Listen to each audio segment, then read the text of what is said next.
he's wrong. So it's we had decided and discussed not having it look the same way, and the employees and the department heads and the elected officials were fairly overwhelmingly resounding yes, please not. It's from a different time era, and I would challenge someone who wants to continue using these classifications to say, what job in Road and Bridge is now just manual and not technical.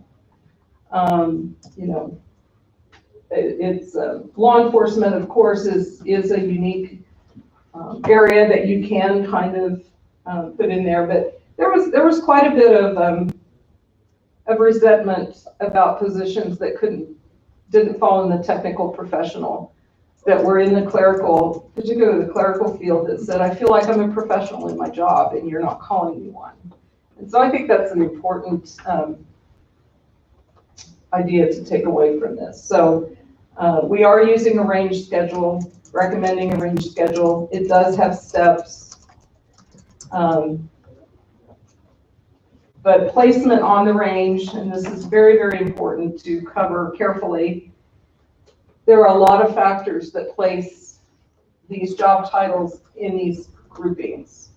One of those is the point factor system, and that point factor system is where we obtained position questionnaires that your employees filled out about what they actually do in their job, the knowledge, skills, and abilities that they have to have, the confidential data they work with, the contacts they make, the supervising they do, consequences of error. We look at lots and lots of different factors. We use, of course, the market data to help place positions into groupings, whether it be making sure that we're competitive or attracting people and that we're competitive when they get to a market point. We looked carefully and in depth at internal equity, what makes sense with positions and where they're placed, particularly with compression, natural career paths, making sure that we have enough space between say a sheriff's deputy and then the next supervisory level up and the next one from that, making sure that we have enough space there. Which actually makes me think, I didn't probably spend, look here real quick, I want to make sure, I'm not sure I spent the time on compression that I should have. As soon as I said law enforcement, we did not see compression in law enforcement. Let me back up to compression a minute. We did not see it in law enforcement, and I think that the reason we didn't see it, part of the reason we didn't see it is your sheriff's department doesn't have as many layers. Some departments we have a shift corporal, a shift sergeant, and then we have a lieutenant, and we have a captain, and that makes a lot of compression. So we did not see it there. Where we did see it was in Road and Bridge, and I want to be extremely clear that is not, our county engineer is here, that is not a reflection on our county engineer. That is not caused by the county, by the department, but you had a chart in your report that talked about some equipment operators, truck drivers that were above the leads and above the supervisors because of overtime and such. I just want to be very clear, that's nothing that Wayne had anything to do with. That when I looked at it, it has totally to do with this salary schedule and the inverse relationship. You have some really odd things with how these different boxes relate to each other. And it was a perfect storm that there was no way you couldn't have compression in Road and Bridge because of this document right here. So compression, we really worked hard in Road and Bridge, and we watched it in law enforcement to make sure that we didn't turn around and create either a worse problem or a problem. So, But you know, two of those leadmen or foremen, not on that chart, had less year of service than a lot of the others that had a higher rate. right, but it was pretty significant. Yeah, I realize. We need to have some bigger gaps. Compression will happen. I mean, it will happen some. Because of the shortness of some of their. Yeah, but that's too close. That just means that when we set it up, we need to make sure we put a bigger gap. But also your existing schedule just, there was no way you couldn't have that happen, which was kind of unfortunate. But it just, things change over time. Charts get tweaked. That's why it's a good reason to go back and just look at them. So sorry, had to go back and make sure that I addressed that compression. So compression is a big part of what we looked at as we developed this schedule. What we found when we did the point factoring and the job analysis is that a pretty good number of your positions are not in internal equity, in good shape as far as internal equity. This was a good time to regroup and get that internal equity back into balance. And we feel like we've done that. As you look at the schedule, and again, folks, I know this is too tiny to read off of there this minute, but to give you the idea, the top is your summer help. We've extended the number of steps for summer help and interns by a couple of years, and a couple of steps, and I did that in talking with those departments that use them primarily. That would be Road and Bridge and Noxious Weeds, to talk about, how often do people come back? How many years do you get returning? How can we motivate them to return? And they felt comfortable with that. We extended Lake Patrol out some as well, being sensitive to that being a contract, and you probably can't extend out forever with a contract. Maybe some caps you may have there, I'm not sure. And then the rest of them all go out 15 steps from minimum to maximum. That is just slightly over a 40% spread from minimum to maximum. What's the right amount of spread? We do these anywhere from 25 and 30% to 50 and 60%. I think 50 and 60 is way too high. Counties are flat organizations. You typically don't have a lot of promotional opportunities. And so we tend to use a longer stretch to motivate and help our retention, because we do recognize the value of the years of experience. So 40% seems like it gave us some good numbers and good placement in the position. And then if you go to a union environment, you may have a 3-step schedule, but they're renegotiating a contract every 2 or 3 years. So that's a whole different ballpark.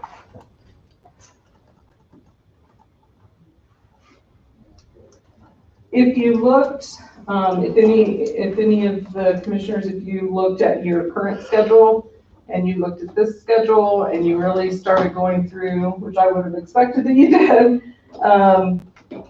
position for position, wow, this one changed pay quite a bit. Wow, this one's starting pay maybe went down a couple cents. Why would that be? Why are there such differences? Well, again, your internal equity had become out of whack. Positions had gotten moved. And that's not necessarily pointing fingers at any commission or any one person. It's what happens when you don't have a system that tells you how to place jobs, that has guidelines on how to place jobs on the salary schedule, which you don't have currently and you will have going forward. You do the best you can with the information you have, and that's fine. but that ends up kind of over time getting out of whack. So I want to make sure, these are the other schedules, as we get to this third one, and these are those at the higher end of the scale. I want to point out that you may have noticed all of your exempt employees and your appointed department heads are on the salary schedule now.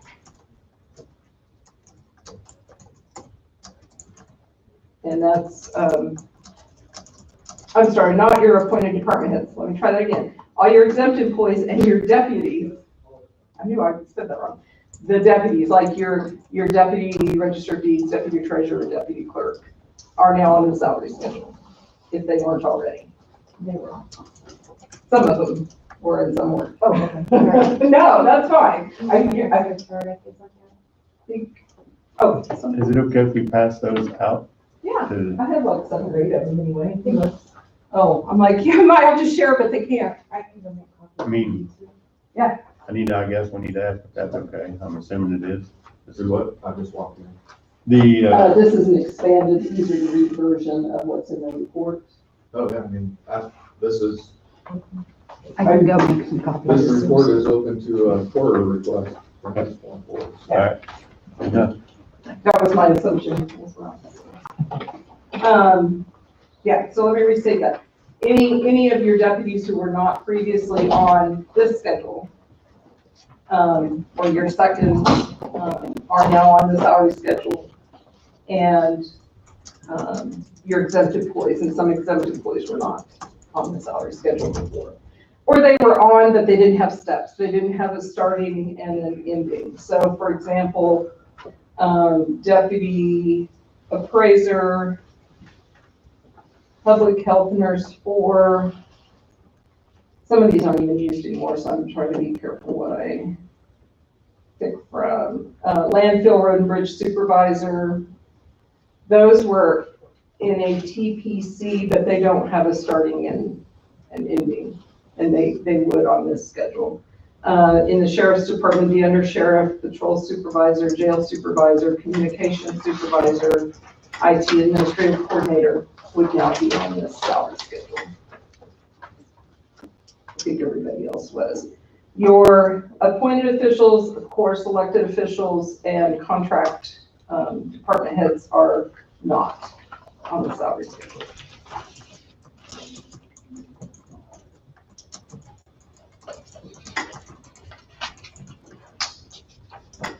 Now, why do we want those on that we did put on? A couple of reasons, but the biggest one is consistency. If some of your employees are going, job title employees are going to be on, they really need to all be on. There's no reason for them not to be. It also helps you as commission keep track of that compression issue. If you have this handful that are not on any kind of schedule and others are moving through the schedule, there's nothing giving you a checkpoint of whether those underneath them are surpassing them. So let's just put everyone on, be consistent, have movement through the schedule. Questions on this? For right now, anyway. All right. Just a reminder, it's a complete reset. Mhm. And so it's just gonna take some time, and I tell also those of you watching, just take some time with it, look it over. As much as possible, put the old behind you, because we've done a complete reset and we've used current information from your employees and from you and from the market to do this. And then for sure, reach out and ask questions. I think that's simplified it drastically, Good. in my opinion. Good. I mentioned in the report that we've developed 2 implementation options. We always do what's the least expensive that we can do that gets everyone moved to the new schedule. that one and in your case, yours is kind of fun to do because it's not so expensive. You know, like I said, we have some that we're going in going, you know, we have to do a 3-year phased in just to make the minimums, and it's just not fun. And yours, we can say, you know, we can move everyone onto the new schedule fairly inexpensively. We can fix some issues and go on down the road. I would recommend that maybe we consider actually the second option, which is to kind of spread some people back out. If you update schedules and you only do the minimum that it takes to get people, make sure that they're making their minimum, you start getting a compression of a 10-year employee is down with a 2-year employee because you've only just kept up. The fact that you guys were already in fairly good shape makes it easier for us to say, okay, let's get everyone on the new schedule. And then if you have 10 years of experience, let's make sure that you're moved out some. For those employees that when we implement, should this all be approved and we implement in one of those manners, there'll be a significant number that maybe don't need an increase. You know, we'll put them on the step that fits. No one will lose money, but it's like, oh, well, one of the things that I think at least one of your department heads kept bringing up to me as we looked at various drafts was, but their maximums have been extended. I think they're going to be excited that they've been maxed out for 5 years and they have several steps yet to go. And so I think there is some good news there. The other comment that I'll make along those lines is that typically that means you've been appropriately paid, and, you know, gosh, bummer that you don't need a huge increase, but good news is you've been getting appropriately paid. So I think that's the good news part of it. But again, those spreadsheets with all the employees' name and all their personal data, I hang on to for now until you give me some guidance of what you would like me to kind of prepare, and I would send to Wayne, and Wayne would submit to Denise, or however you want to do that. But I did put some totals in your report of what that might cost. Okay.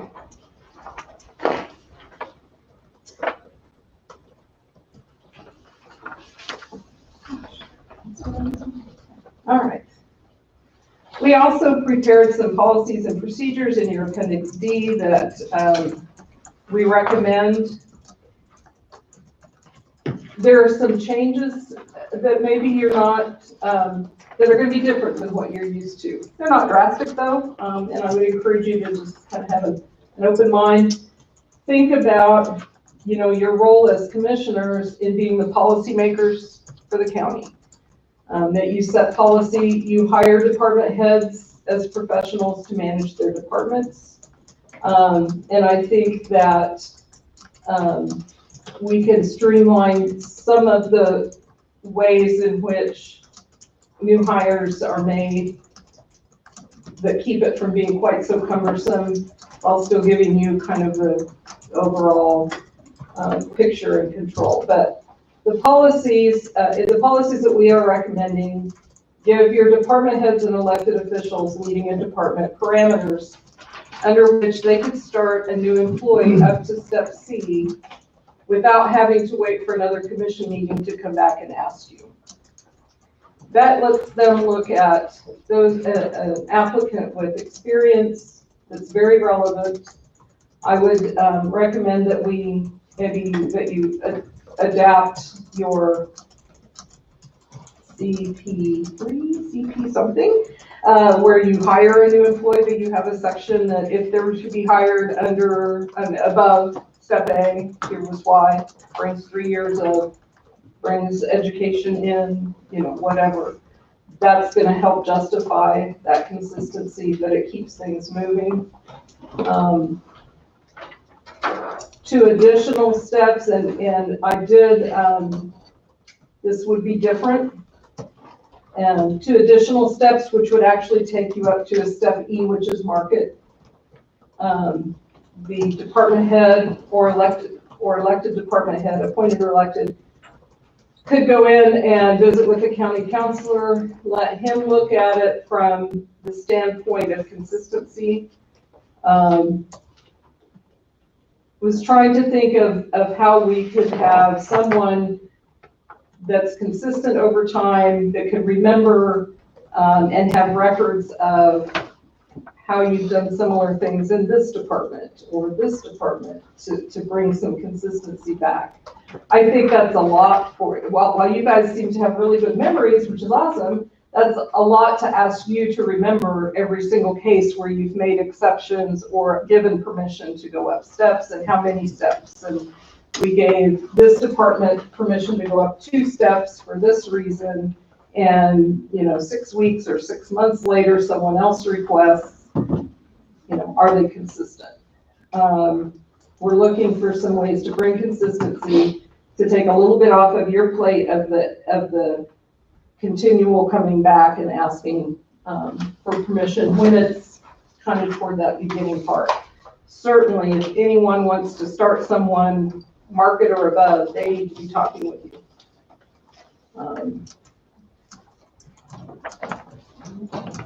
And again, all of that justification needs to be in writing and be filed so that over time we can make sure it's fair and consistent. I will say, I mentioned in the report, both in terms of this, in a county that had someone handling human resource functions, that would be their role, to go up to A through E. In the absence of that, I was recommending the county councilor. That's your appointed official under the control of the county commission, working at the pleasure of the county commission. So that seemed appropriate. Okay. Any questions about policy recommendations for right now? Lisa, Yes. for the county attorney role, I think it's important that you Oh, also thank you. mention Yes. that part. And you'll notice in the report, it is clearly stated that should you adopt those policies, when the county attorney is hiring someone, because right now your county attorney is your county counselor, any changes, whether it be he wants to start someone at step B or C, would need to come to you. For anyone he's hiring in the county attorney's office, that keeps perception of fairness, equalness. He doesn't get to do his own thing without any kind of review. Well, he could do ABC anyway, I'm sorry. It would be the D and E, he would have to come to you. Now, at a future time, if those 2 roles are separate, then, you would have to do that. So thank you for reminding me that way. Okay, let's talk about benefits and your employer provided benefits and how Coffee County fared. Medical insurance, the actual coverage, you, in comparison with the market, you were competitive to slightly above. You have 3 options for medical plans right now. And I cautiously question the need for 3, because 2 of those are very similar and you pay 100% of the employee share on both, and you say, everything's the same except, and I'm sure that's evolved over time. That's not an area that I'm going to get into advising you about. Obviously, you have a great benefit broker. I just would encourage you to maybe revisit that if there's a need to have 3, or just if the 2 is sufficient. But you do have obviously good coverage, and your coverage really excels when you look at that option that if employees choose to use your local medical providers. That's very rare to see, and that's an awesome benefit for those that feel comfortable and have those abilities to use that. Lisa, can you back up? What were you saying that we have 3 that we need to look at on that? 3 different offers. You have an option 1, 2, and 3. You have a Okay, yeah, 100 deductible and right. Yeah. They're very, very, otherwise they're identical, and then you pay the same amount on each of them, and that's pretty unusual. So Okay, we'll look at that. Yeah, and it could be, you guys might come back to me and go, no, you totally misunderstand that, Lisa, that I was using the guide, that, yeah. Just want to make sure what we need. And that just happens sometimes with over time, especially with health insurance, the plans morph and all of a sudden you realize they're not that much different. So, your employer contributions are average to slightly below average. That is the percentage that you contribute. The amount that you contribute on family is just barely slightly below the market average, but otherwise you're average. Your wellness program, of course, is just fabulous, well above average. None of your comparables offer anything similar to the type of wellness program that you offer. Dental insurance, you're above average because your employer contribution is so high. Holidays, you fell right in the middle, average with the number of holidays you offer. Vacation accrual on your non-exempt employees, you fall below average, and we'll go into more detail on that. Vacation accrual for your exempt employees is a very grave concern, and we will talk about that.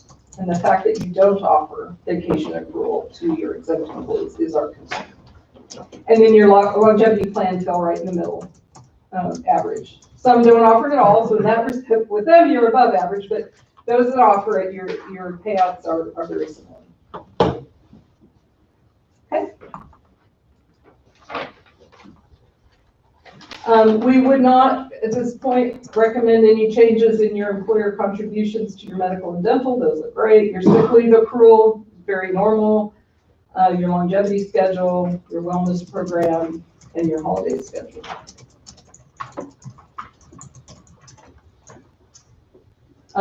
We would, again, recommend you revisit that need for the third medical plan option. We're going to be, in a minute, talking about vacation leave schedules for all employees and the appointed department heads.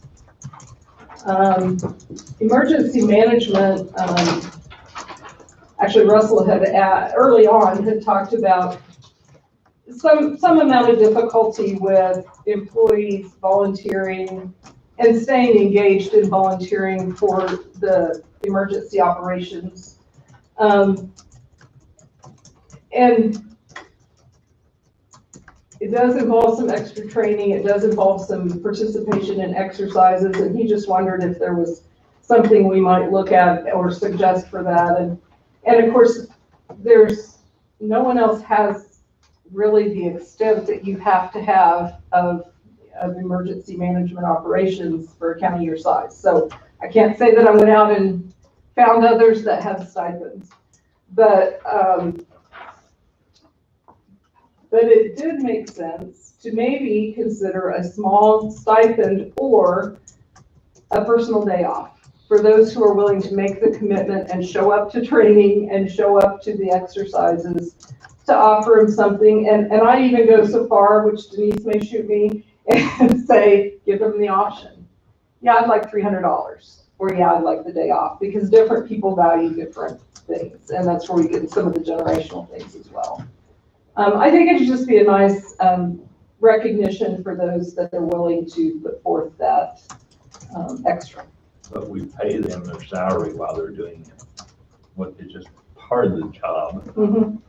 We as a commission discussed that a few years ago. If just part of your job, if you come work Coffee County, you're going to be part of that. But don't you have, do they have to actually do it? Or I thought they were volunteering to do the extra over and above.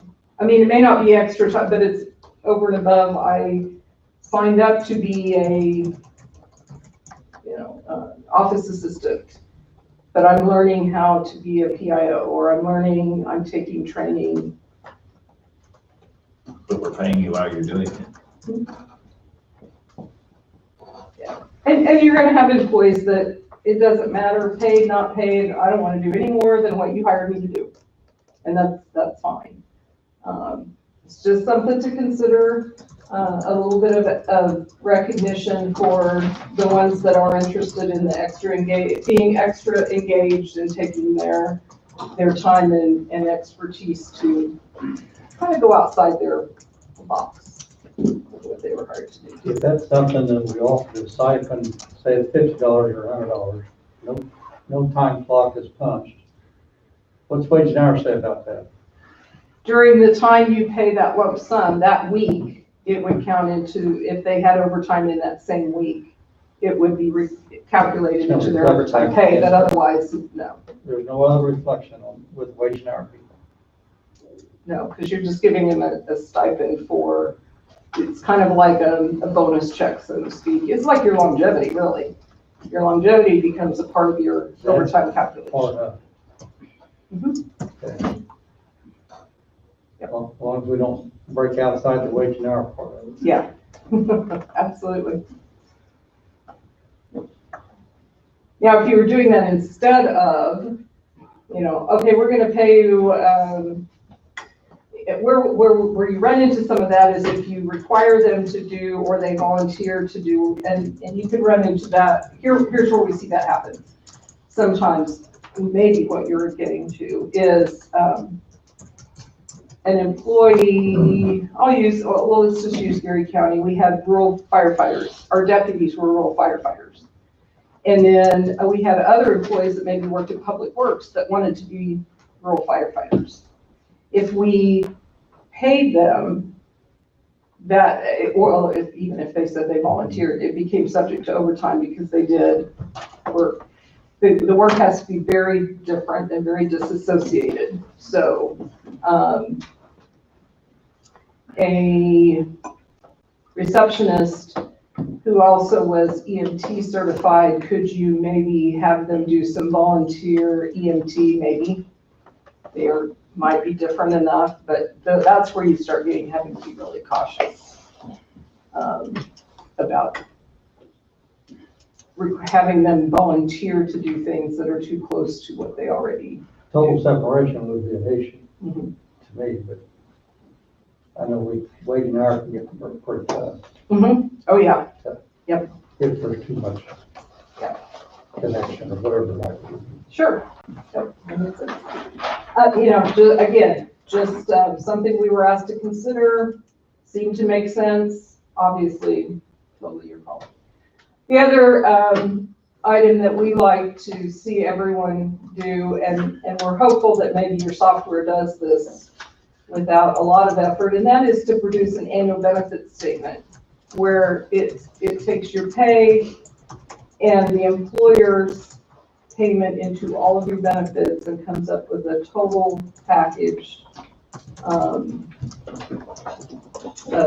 what your value. So your $45,000 a year base pay may look like $80,000 a year. Now, of course, you can't eat your benefits on the table. I understand that, but it really is. Most employees actually really value getting those. We do have that availability. You do have that We availability. hadn't thought about doing that. No, that's fine. Yeah, it's pretty staggering. One of the ways that I think you already help that is that and I don't have it up here with me, but the benefit booklet that, whether it's your brokers or Denise, whoever develops that really lays out all your benefits.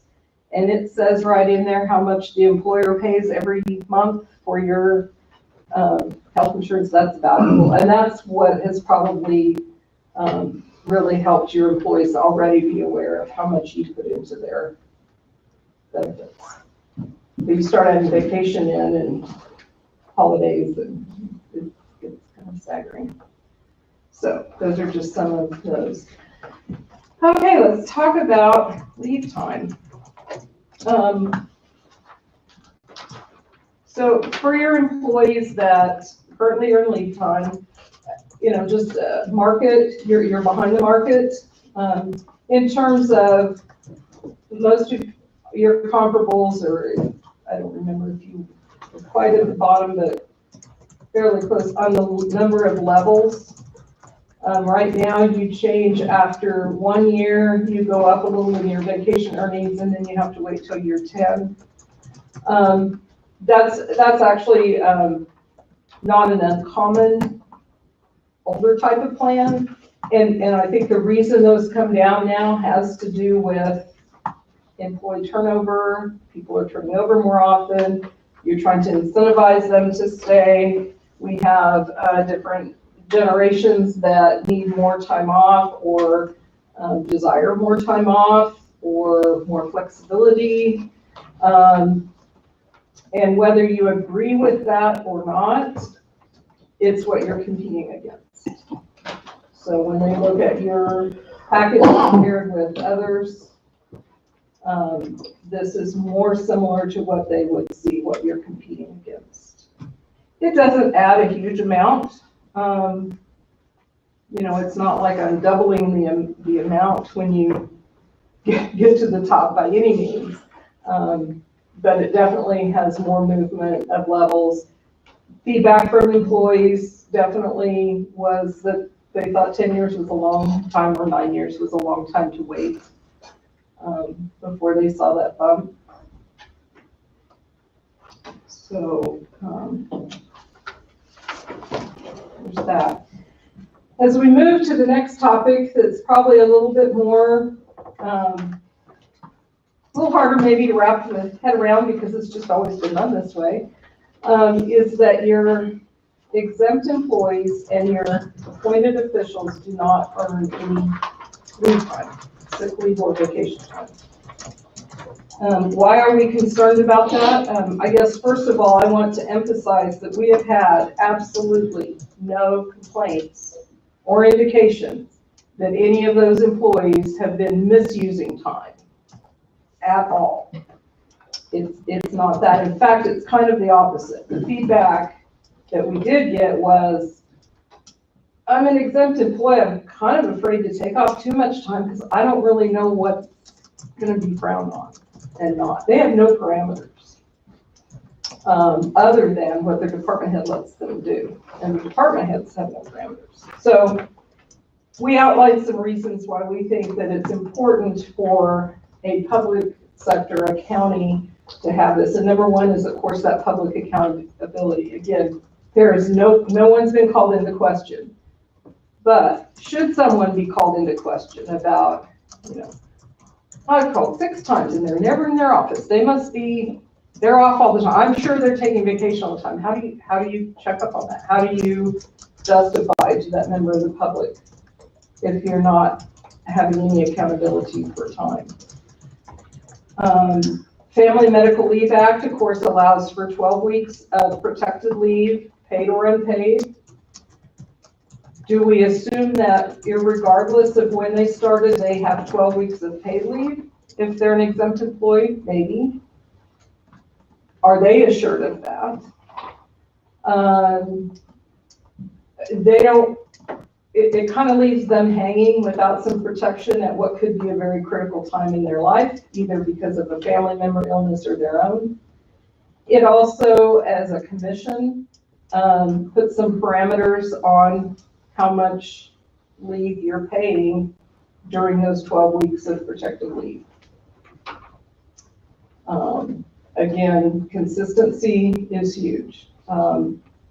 If some employees are accountable for time, I feel like they all should be.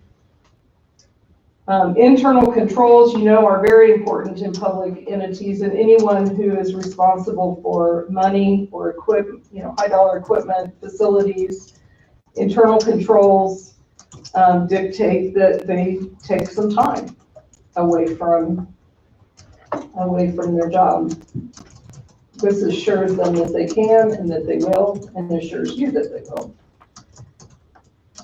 When you're trying to recruit appointed officials and exempt employees, they're looking at the benefits package.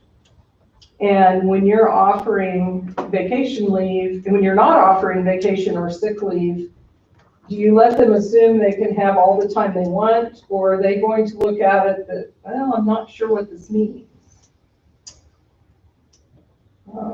Maybe I can have a week off my first year, maybe I can have 6 weeks off my first year. I don't really know. And then for wellness, of course, it's just always, and in your county, that's always an important thing that you focus on is getting people the time they need away from the pressures of some of those high-level appointed official positions. They need to have that time away. All of that being said, we also recognize that these are professional positions and that we wouldn't expect, typically they're going to be coming to your employment with some experience. You're trying to attract them away from another organization where they've probably already worked their way up into leave earnings. And so we've included a couple of options that we would suggest whereby they would start at a higher, they would start with maybe a small bank and then start at a higher accrual level than the base employees. I also threw in a second option that I've seen done in a private entity that I think has just been a great recruitment tool in that particular company, where they use the life experience. So it's your age minus age 21, and you plug into the schedule on that. But yeah, it recognizes where people are in their careers, they're professional, and starts them with those higher earnings. This we just really recommend you look very, very carefully at and consider the liability of not offering. And should you choose to do that, I would be more than happy to help strategize your current employees, your current appointed officials, and how we might build their balance so that they're not starting from scratch, but that there's a reasonable, we did that, I've done that before with a couple of counties and helped them, helped prepare something and present it so that they're treated fairly, but then they all come under a plan.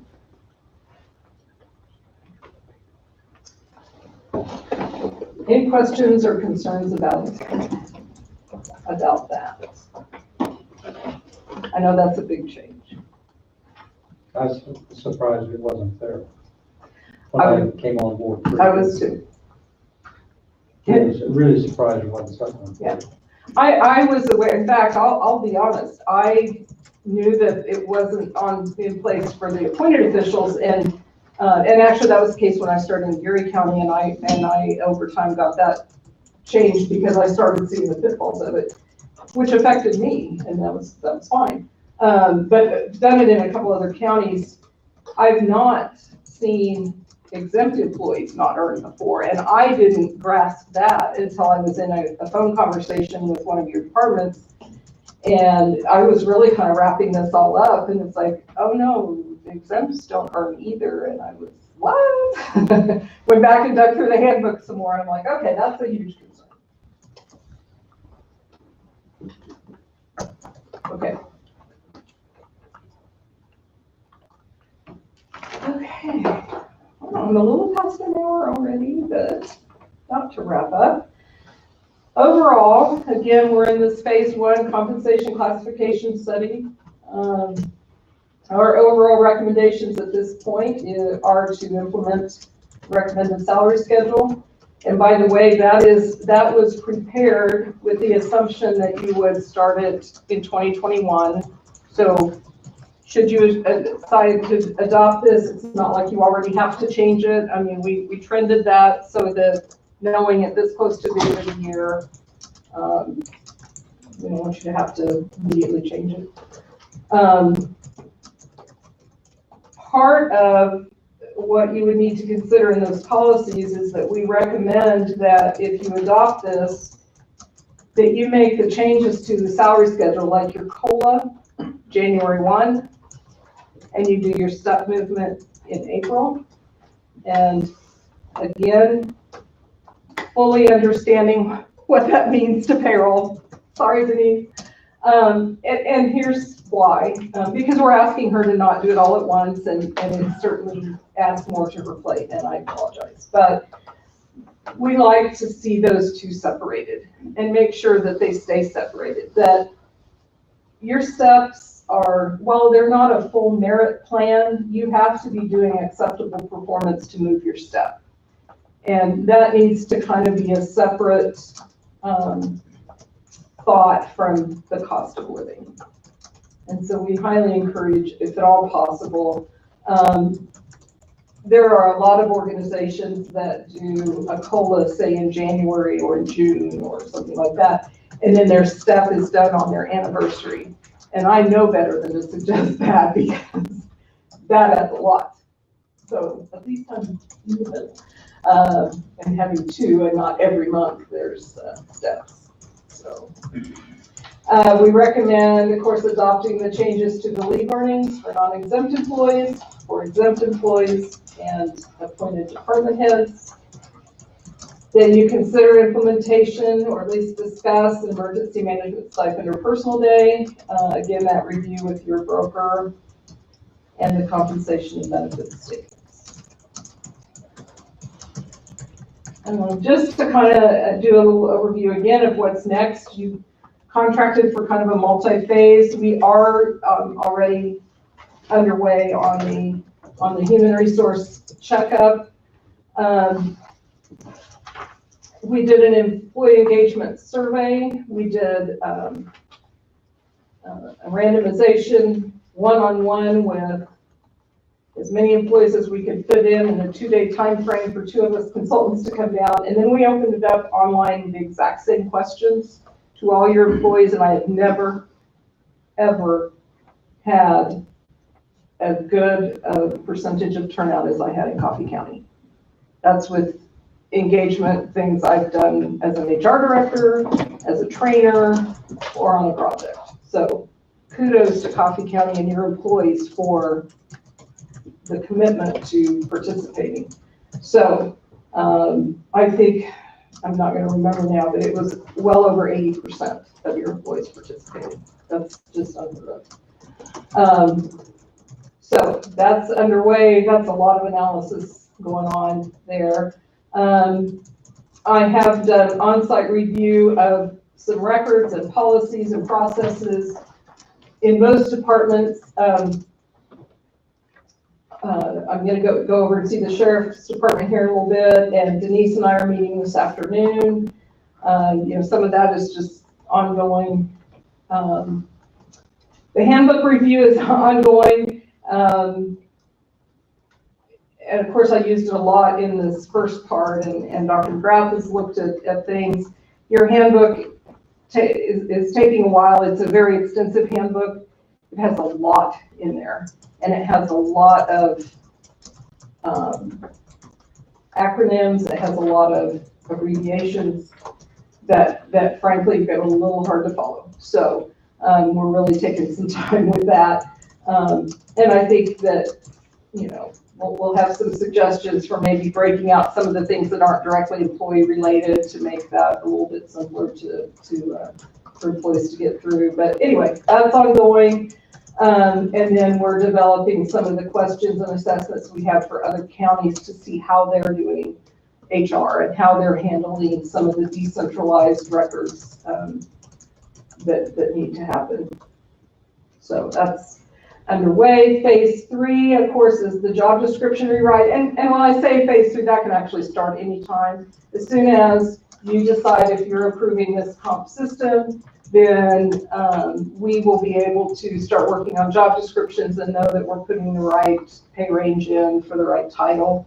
And how, just as an update, how that works, we use your old job descriptions and all of the position questionnaires that your employees filled out that says what they do. That's why we really emphasize with them how accurate those need to be and complete. We put that all together to come up with a draft job description, and we know the first time we're not going to get it 100% right. And it's to the best of our abilities. We send that to the departments to review, and then they can kick back to us that draft for a rewrite or changes that need to be made. And then they're considered final, and or if there's even more changes that happen, they can be done by the department. They're all given to you in Word format, so easy enough.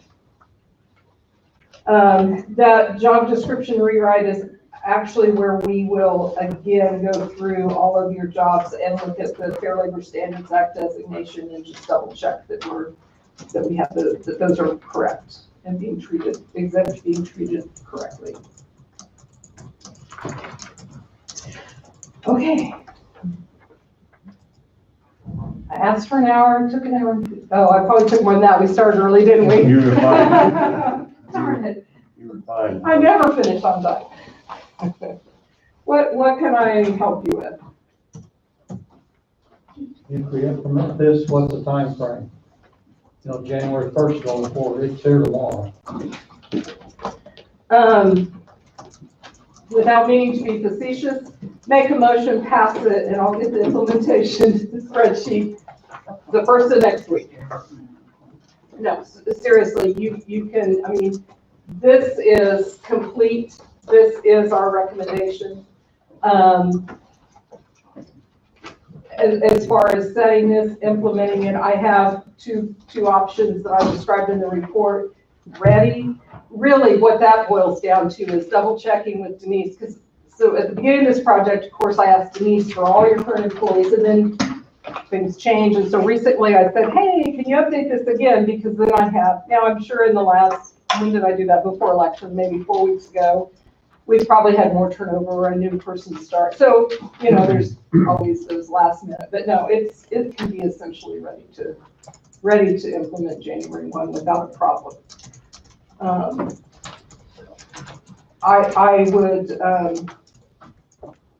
I would recommend that should you implement this, that you strongly consider going ahead and adopting the policies of how this is going to work. And we can incorporate those, you know, as you go through phase 2, then when we give recommendations for a handbook update and you go through and update your handbook, you can incorporate those policies in there. I just think I would hate to see the policies of operation get too far removed from the adoption of this, or you're going to be back where you are, which is an internal equity, a little bit of an internal equity problem. Some of the benefits things, you know, might take some time as far as should you adopt those. Again, I'd be more than happy to work with you on how we might move people into that so that they're recognized that they would have, had they been under a system, they would have had a balance built up. You know, that'll take a little bit of time, but as far as the need of it, it's ready to go, Don.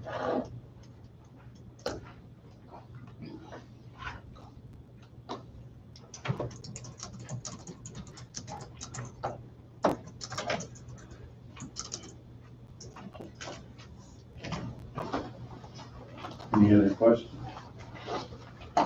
Any thoughts?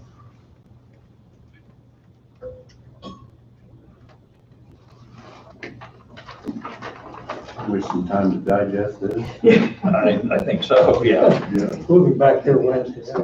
Right. Yeah, I wouldn't want to wait too long. I know we pretty much, the way I remember it is, we hired a rep to do what we have, what we wanted done, and we said we would follow through with the recommendation of this, the way I remember it. So take that into consideration. Can I add one thing? Yes? Just for your consideration, we will need to get with our payroll system to implement any changes, because there's going to be a lot of changes with this new system, which is fine. But I'm just saying, if we are going to implement it, please allow us time to get that done, because we're only going to have 4 weeks and year end's coming up too. So Right. that's all. Yeah, definitely keep in mind that they will have to touch every employee's record. And I don't know about your system yet, but whether you have the schedule actually built into the system so it can move things for you, that Yeah. is programming. A little bit of programming. Yeah, but definitely, even if Denise could go in and just update the employees individually, she'll have to touch every single employee. So, But you've done a little bit of that when you projected the cost. yes. Okay. Yeah, what I would give You've already Denise, done. well, let's see, what I'll give Denise is a spreadsheet that says Lisa Eichholt is now gonna be on range 25, step C, it's this much money, that she's still gonna have to enter that in. You still have to enter, but you've done, Yeah, she won't have to go back and figure out. you identified the cost. Yeah, yeah. I've identified where they should fall. Now, what's nice for me is when Denise does that, that's when she can call me and say, Lisa, Lisa, I will have a decrease. Is that what you, I mean, it's a good double check. But there shouldn't be any of that, but, you know, should that happen, but yes, she will definitely have to do entering, but yes, I will have said, here's the stuff, here's the amount. And I guess I need to clarify, Don, what I'm talking about is, the grades are gonna be different now, Yeah, and the steps are gonna be different, and all these numbers, so that's the programming part that could take a little time, it's gonna be through our. you're not gonna change it overnight, that's for sure. Right, so I'm That takes just some saying, dedication time. to make that. don't wait 2 weeks out and then tell us to get this done, and it's gonna be a little difficult, so. What pay period, would that be then typically for your pay period that gets paid at the end of January? Well, true, yeah. So I guess we wouldn't need it until, I still would. but I would, yeah. It won't take effect until technically January 31st. Yeah, but that, you know, I still think even 6 weeks is, We've got year end, what we're gonna do, and then we've got our reporting to Social Security and IRS and all that, it goes into January, so January will be a busy month, so we just everybody want wants to W-2s right to away. get going, get going on it, that would be nice. No, I kind of was panicking, wait a minute. Yeah, I was thinking December, but no. But either way, that's not much. Okay, As far as the job descriptions, department heads have already, I don't know how to ask this question. I mean, everybody, I'm not sure I all have- departments have seen the job descriptions you've laid out, or have they? those classification, You know what I mean? yes, it's back in the, and they have, And they have, yes, everybody's in agreement with that. I mean, that would be. yes. I sent those out. Appendix D, just FYI, gives the job titles. We use this as opportunity to suggest job title changes. We've been through those extensively. All I can say is, if there was any doubt that your county engineer has patience, I can verify he has. We did a lot of we did some really good things in his department with developing some levels of his equipment operators, and in doing so, he's using, I thought I was halfway decent at equipment used in Road and Bridge, and he throws in Bomags and I don't even know all. Anyway, so bless him, but I think we've got it. But yes, we have new position titles for some of them. There may be some question of, and then we have an entire section that talks about what the minimum qualifications are to be a corrections officer one, or an office specialist versus an office associate. So yes, they've seen that. I sent it to them. Okay, so everybody's, all the department heads are in agreement with Wade's got his hand up. Oh, So the only thing I'll say is that the report that you have, that each of the commissioners have, has not been disseminated outside of the commissioners, and I think the department heads, and probably even the employees, should have the ability to see that if they want, now that it wasn't released ahead of time, because Right. today is where the presentation was to occur. A lot of the questions that may surface from what's in the report would be answered, and then from this point forward. So I think you need to get a little bit of time. If the department heads or the employees want to see that report, they can. Sure. And then decisions can be made at a later date and time about what the recommendations are. I assume we can email that out to all employees. It's your document, so you guys get to make that decision, but I will tell you, it is open to open records requests. So then I see no reason why we shouldn't email out to each employee so they have a chance to read it over. and it was provided to Donna to disseminate to you in a PDF form, and I would ask that it go in PDF form so that no changes can be made and that type of thing. Somebody- Sorry. I'm just making sure somebody didn't All disagree with employees that. have email. Well, I assume they do. No. We assume. No, they don't. Okay, We've ran across that before. well, I'm sure Donna can make copies if they don't have an email, stop by her office and pick that up. How's that? Back to Tom's question of this particular appendix was actually sent to the department heads when we were working on the draft to make sure that I had it. So that portion of it they got way, but not the whole report, but they did give that appendix so that I could say, really, do I have these down there? There's a lot to that. The only question I would have is, how do we determine, Lisa, in implementation where we've got two levels? I know, we had discussions about what it requires to be a corrections officer 1 or 2. Right. Do we need to get with you in that placement, or how's that work? Yes, because I believe when we talked, and correct me if I'm wrong, I thought that you didn't yet have anyone completely through the correction officer 2. Right. And so I placed everyone at correction officer Okay. 1, and then With the, like we talked knowing that about. they can then, when they qualify, move to 2. Okay. So, but yes, in any other case of that, I think the same thing was with emergency dispatcher, but we might want to double check that. Okay. Yeah, Yeah, it was, we hadn't moved anybody up. I think yet. you had someone pretty close, but they weren't quite Right. there. Is that right? Yeah, there's some that are just right there, that are working on getting those certifications and Yes. stuff. Some do, some don't, but they're right there on the verge of that, and I just didn't know how we make that leap. Yeah. To do that, so. Right. Thank you. Sure. I think everyone has my contact information, and if not, Donna does, Angie does, all the department heads do. I'm sure I have cards here if anybody needs one again. Feel free, email, call. We've got a better way to make sure each employee gets that to the department head. Get it via email and print it off for their employees. That way we're sure they have it in their hands.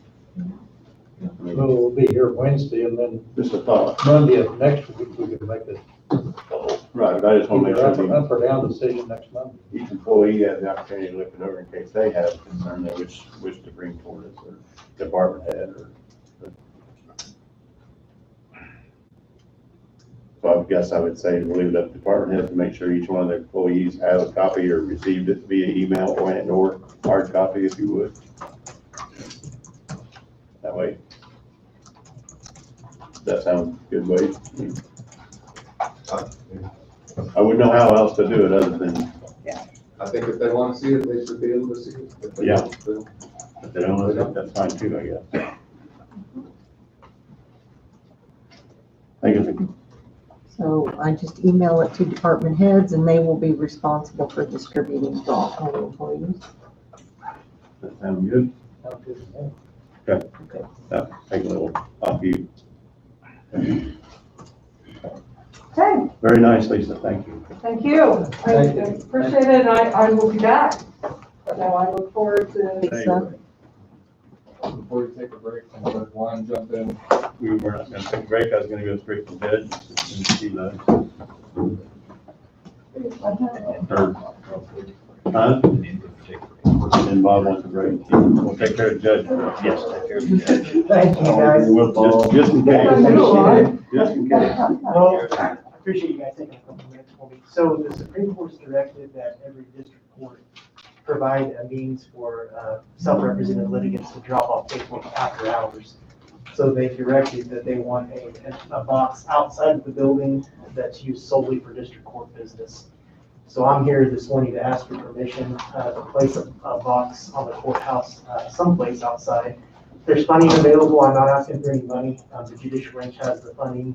If you did approve it, I could either get the box purchased and have local folks install it, or they all have a contractor come down and install it. I don't know what you folks would prefer if you approved it.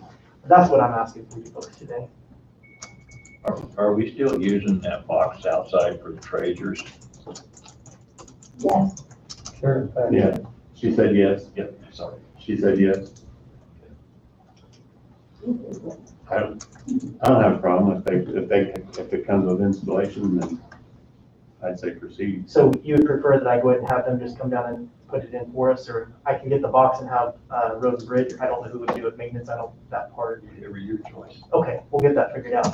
Do you have a preference of where I put it at? I don't know.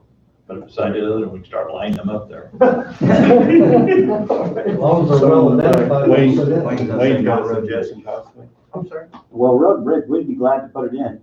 Just a recommendation, since you already have a box there and you don't want somebody to drop something in that box, why not put it on the other side where the sheriff's office is at or the sheriff's door? Just a suggestion. Yeah, I, Location of it would be up to you. and okay, As far as the installation, if Road and Bridge is willing to help. thank you. We'd be glad to. I appreciate that. Well, I'll probably get the box ordered then, find one, get it paid for the judicial branch, and then get with them when it's in, get it put in. Thank you, commissioners, I appreciate it. Have a good day. That's pretty painless what it Like, take a 2-minute break. Oh, Lord, have mercy. I told them to be coming up. Okay, okay. Because they all kind of chip in between township and Andy. They all kind of chip in on payroll and stuff. And Very good. Get that through. Hi. I'm ready to Oh, nice to meet you. Great. Tom couldn't be here today, he had to work, so. Yeah. Did you get a copy of the? And record and put everything on there. Especially. Hopefully they can get on Tom or whatever, and go through so he can be, up to speed, so it's seamless and Yeah, move and then everybody forward. if you just let him know too, if there's change, there's bound to be tweaks or changes, we'll follow up and, yeah, we're gonna, we're not gonna just abandon on January. Let us say, well, you gotta pay us if we're gonna help you. We have some ongoing that we can sure do. And so, And that's the, back then going forward and stuff. well, sure, yeah. Let's see if we can promote that so that. And I think it will, Yeah. That's today's minutes. I would never, Or last week, the one you approved today. employ all the We're not done to that. clear up here, and then that's not a position we want, so then they feel No. like they're, none of us Absolutely. want that. So I guess that'd be my little, employees shouldn't suffer, Smooth Over it. transition. transition it over, and that way it's kind of seamless, and you just pick up from there and move forward. Awesome. It'll work. Yeah. Continue on. Phase 2. So just, I'll go up there. yeah, just. I asked for a little bit. Becky's up there, and he's up there. Okay. I told him to expect you. Okay, sounds good. Thanks. You have to use a big club. Oh, yeah.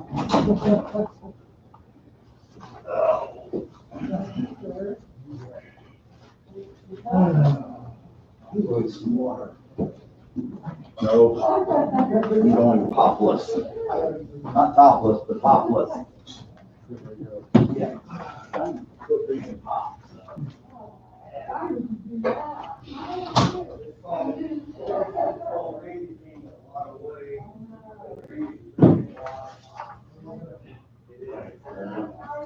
Doing good, how you doing?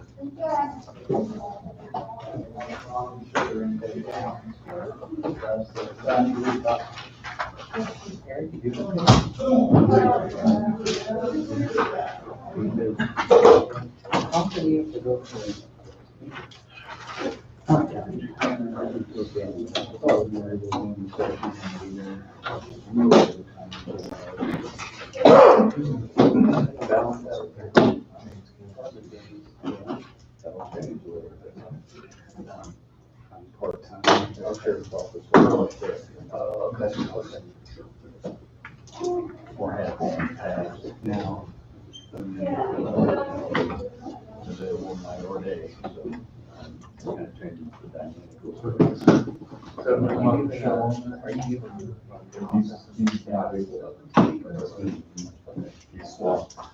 Wow. This year, they're short of it. So I'm not sharing three other legislators. One office is for all four. And keep them busy. I just cut back. It doesn't I'm sure. So you have a lot of folks who have retired that do it, well, that age group. They're not very excited about being around that people. Not them Wolverines, huh? God, you're kidding me. Real. So it'll be a little bit Uh-huh. this year. Although you switch to a different quarterback and seem to make pretty good difference.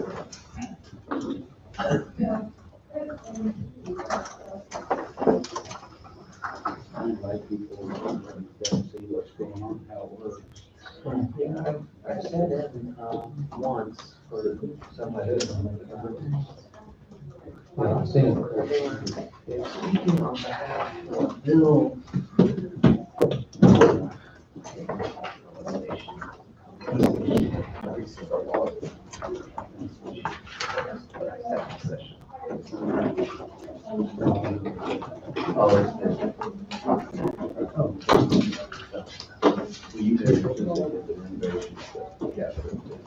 Yeah, I think they're,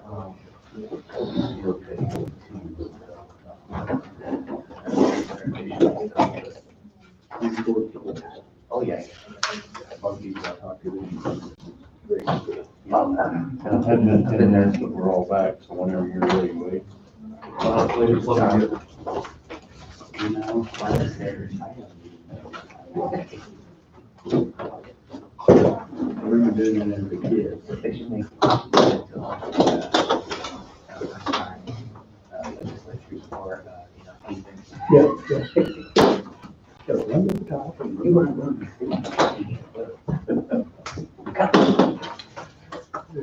But that won't go. You gotta retire. Yeah.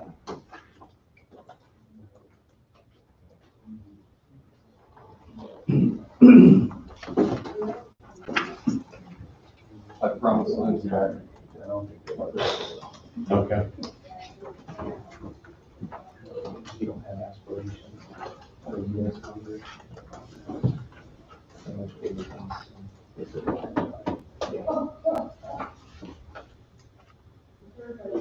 I don't have any. Well, maybe you're running for the state.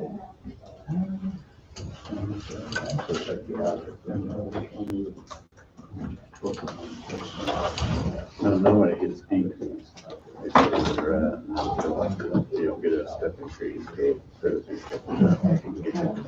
That's when you get your COLA. Just then. Yeah. It's really bad today for some reason. Yeah. I mean, Right?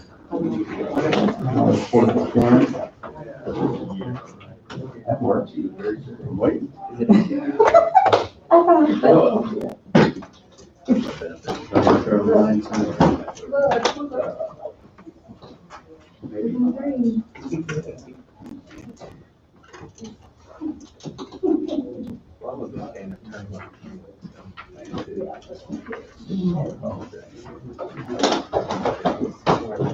Put lights on the house, last. All the way around. you go in and all. I was free. Yeah. Well, I got a gap. My strings were too long. So I needed to work. I don't want to wait 50-foot section for 25. I guess if we get you out time for it.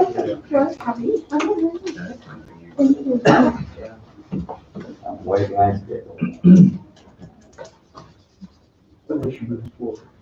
You're right up in your grill. Can you see that, Tim?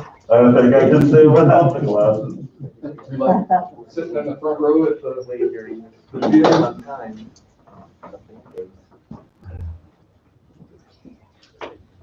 All right, so are we, you good? All right, so just so I can start with this. I have a different mask on today because last week I was notified multiple times by multiple different people that the mask I had on, I touched somebody said 27 times. That sort of defeats the purpose. I will say in my defense, the reason why I was touching it was to put it back up on my face because it kept falling down. So I have a different mask. I won't, well, hopefully I won't touch it today, but who knows? So I'm handing out the slides that go with the PowerPoint that I put together in reference to the change that occurred or is about to occur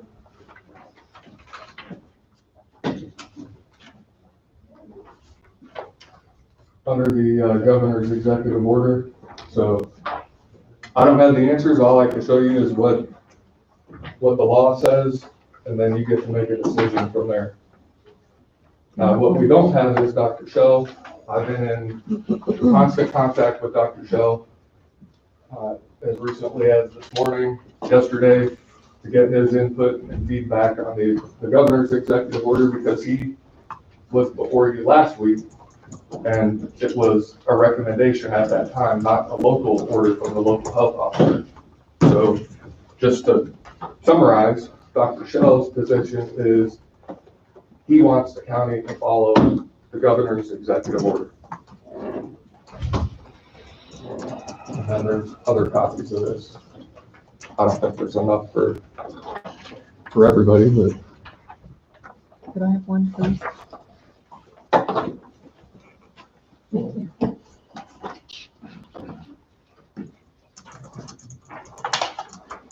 So there's one more if somebody wants to make copies.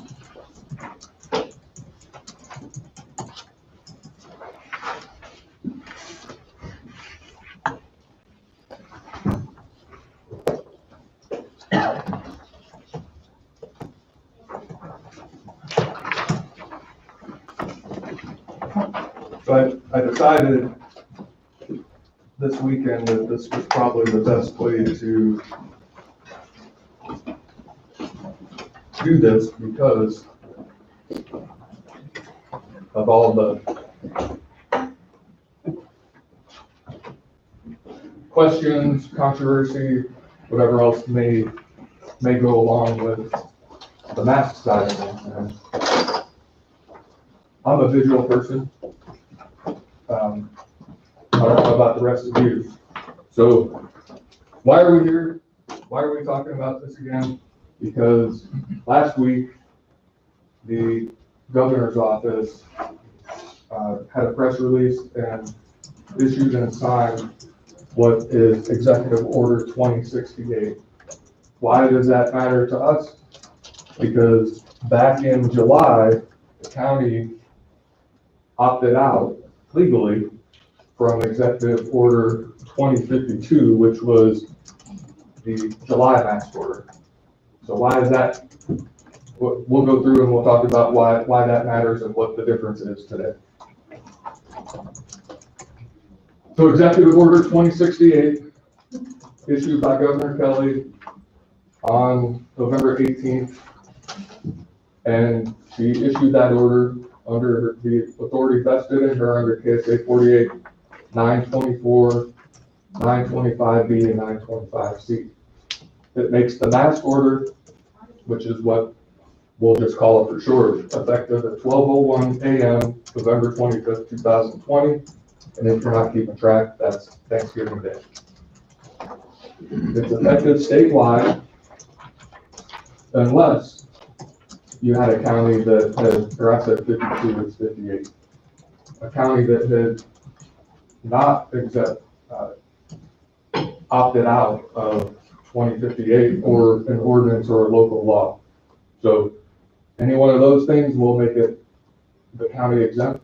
Coffee County doesn't apply because Coffee County opted out. So that's the screen or the shot of that executive order.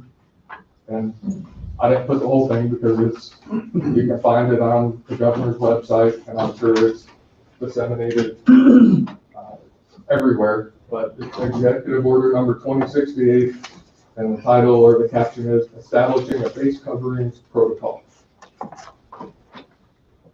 Now, some people talk about, well, it's an executive order, it's not law. We'll talk a little bit about that, but the governor signed it. That, at the end of that document, that's the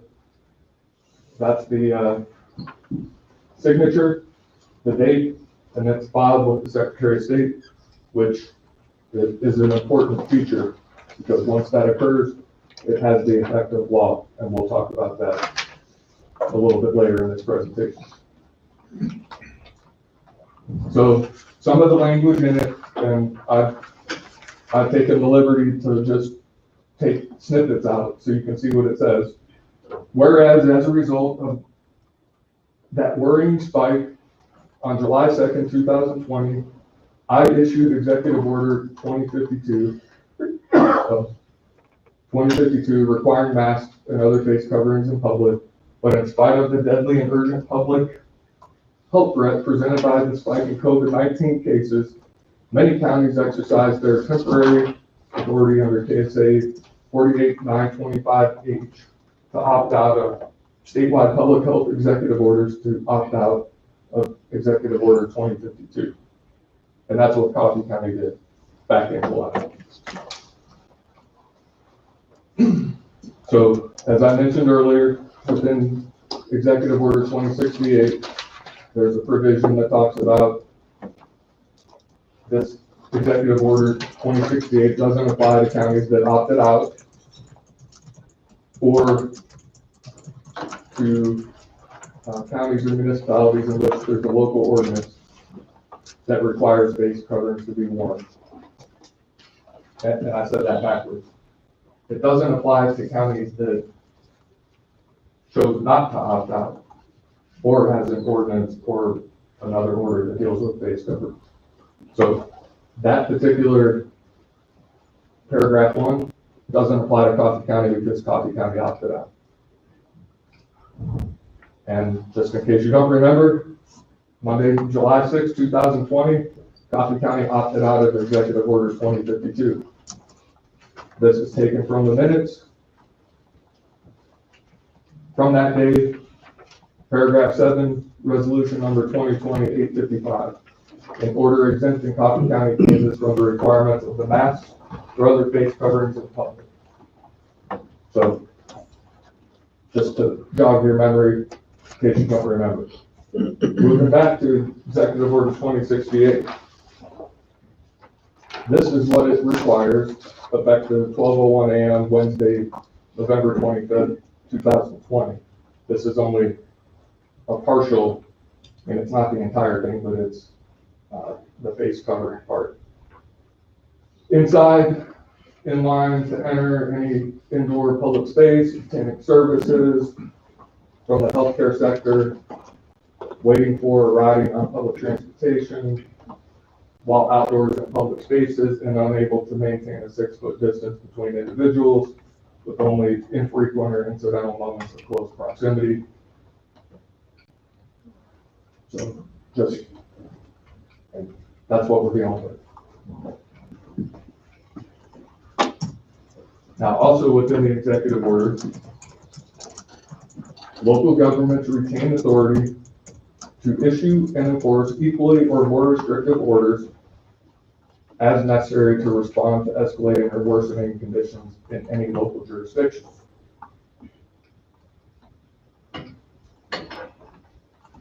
The Attorney General, County Attorney, District Attorneys are responsible for the enforcement and should use their discretion as they determine appropriate enforcement actions. So the order gets made, and then it puts the onus on the local jurisdiction, whether it be the sheriff, law enforcement, or the local prosecutor to determine what enforcement actions should or should not be. And then the document was filed with the Secretary of State, remains in force until rescinded until the statewide state of disaster emergency related or extended by House Bill 2016 either expires or is extended, whichever is earlier. So we're still in that present time period because you'll see in the second sentence, that it became, or, well, it's not on this one. It was set to expire and it keeps being extended, that state of emergency. So as long as it keeps getting extended, the governor still has that authority under the law. So House Bill 2016, it was a piece of legislation that was passed in a special session. It was, earlier this year, it was, for all intents and purposes, was specifically designed around in a response to the COVID-19 pandemic in Kansas.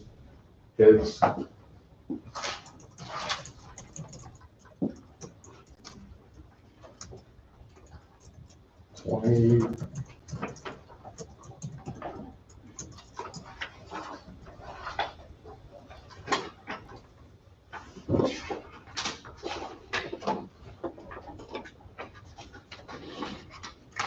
pages long.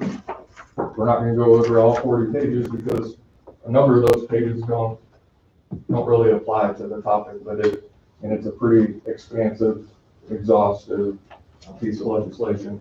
But part of it's relevant and what we're doing today, what we're talking about, and most importantly, it includes provisions for the local counties to respond, whether it be through a board of county commissioners or through the local health officers, or both.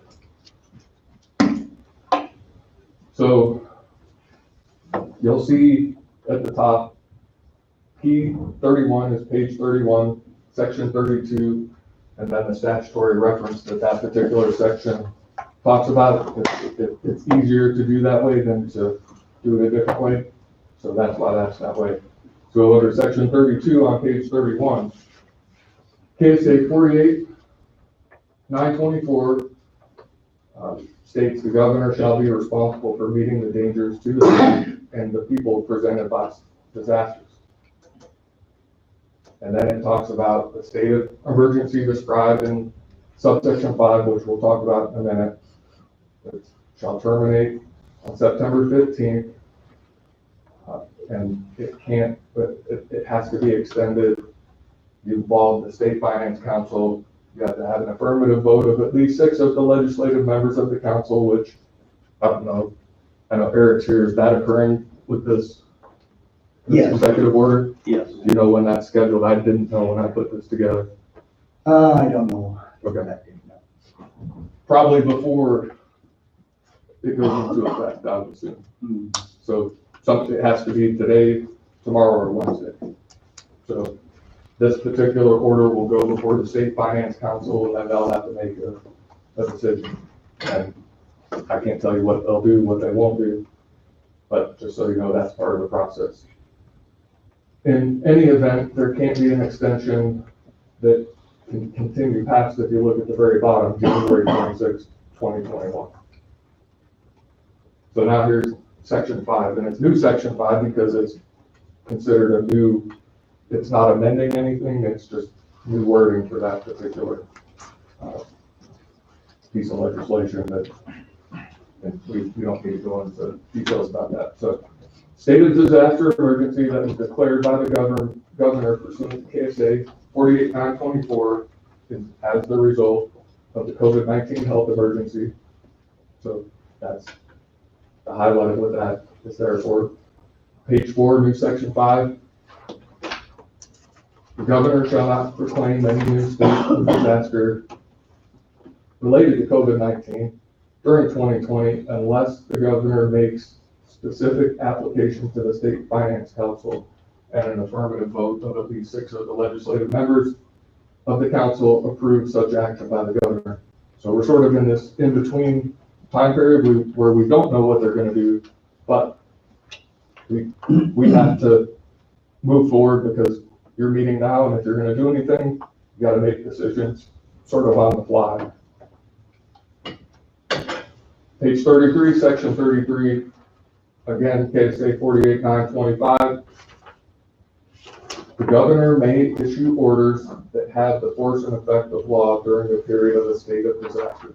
Someone might say, well, the governor doesn't have the authority to do that. Well, the governor does. And that's where it says so. But, and this is what the county commission used back in July, under subsection 8, on page 34, section 33, KSA 48.925H. The Board of County Commissioners may issue an order relating to public health that includes provisions that are less stringent than the provisions of an executive order, but to do so, the order must make the following findings. And there's 3 findings. 1, the board has consulted with the local health officer. 2, following the consultation with the local health officer, implementation of the full scope of the provisions in the governor's executive order are not necessary to protect the public health and safety of the county. And 3,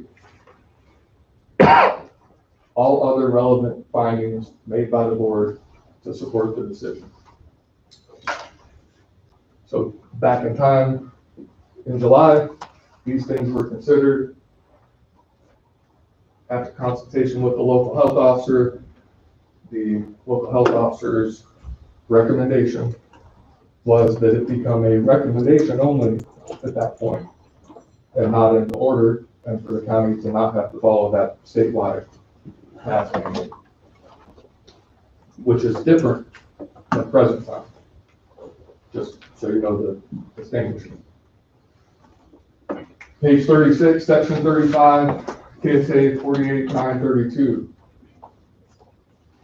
This gives the county, which it's already exercised previously, and I don't remember the date or the time, but the Board of County Commissioners, the chairman, the authority to declare a state of local disaster emergency.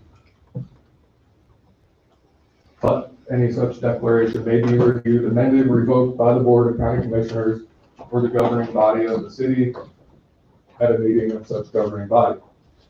But I didn't realize until I looked at this is specific to the chairman, but there's also a provision immediately following, in the absence of the chairman, the county commissioners as the board by majority action can take the same action. Back in July, it was a majority action, or a majority decision. So here's the part everybody wants to know, probably the most controversial part of the executive order, whether it be governor's executive order, whether it be a local order from the local health officer. What does it mean if I get a citation? Do I go to jail? What are the penalties? This is that section. Page 37, section 36, 48.939. And as you see, it's captioned enforcement, because this is the section, one of the sections that deals with enforcement. A person who intentionally violates any lawful order or proclamation issued under authority of this act, whether pursuant to a proclamation declaring a state of disaster emergency, and that's what we have here, but I don't have underlined, or a declaration of a state or local disaster emergency, may incur a civil penalty in an amount not to exceed $2,500 per violation. May incur a civil penalty in an amount not to exceed $2,500 per violation. So 2 parts to that. One, it's not criminal. Nobody can go to jail, at least under the plain reading of this particular statute. It's what I would call the equivalent of the analogy that comes to mind with speeding. Either you're speeding or you're not. So it's not a jailable offense. And in the next section of the same enforcement section that we were just talking about, violations shall be enforced under Chapter 60 of the Kansas statutes annotated. Chapter 60 is civil. It's not criminal. Chapter 21 deals with all the criminal, it's the criminal code, criminal law, criminal violations. And who enforces it? The Attorney General, or the county or district attorney in the county in which the violation took place. And it doesn't excite me. I'm dealing with plenty in the county attorney's office, drug dealers, child molesters, domestic violence cases, you name it, it's ongoing in the county attorney's office. But this is a statute that specifically says that it applies to prosecutors, the attorney general, and the county or district attorney. I don't know what that means for me, because if you remember what Executive Order 2068 said, prosecutors use your discretion. So I'm not sure what exactly that looks like. Haven't got that far. Civil penalties, which is what that is, civil penalties is the fine. And then we also have a provision in subsection C. The Attorney General or county or district attorney may bring an action to enjoin or to obtain a restraining order against the person who is violating, or is otherwise likely to violate this act. What exactly does that mean? I have no idea. It means that there can be a document filed with the court to tell somebody you can't do that. Okay. Cease and desist. Enjoin, you look it up in the Black's Law Dictionary,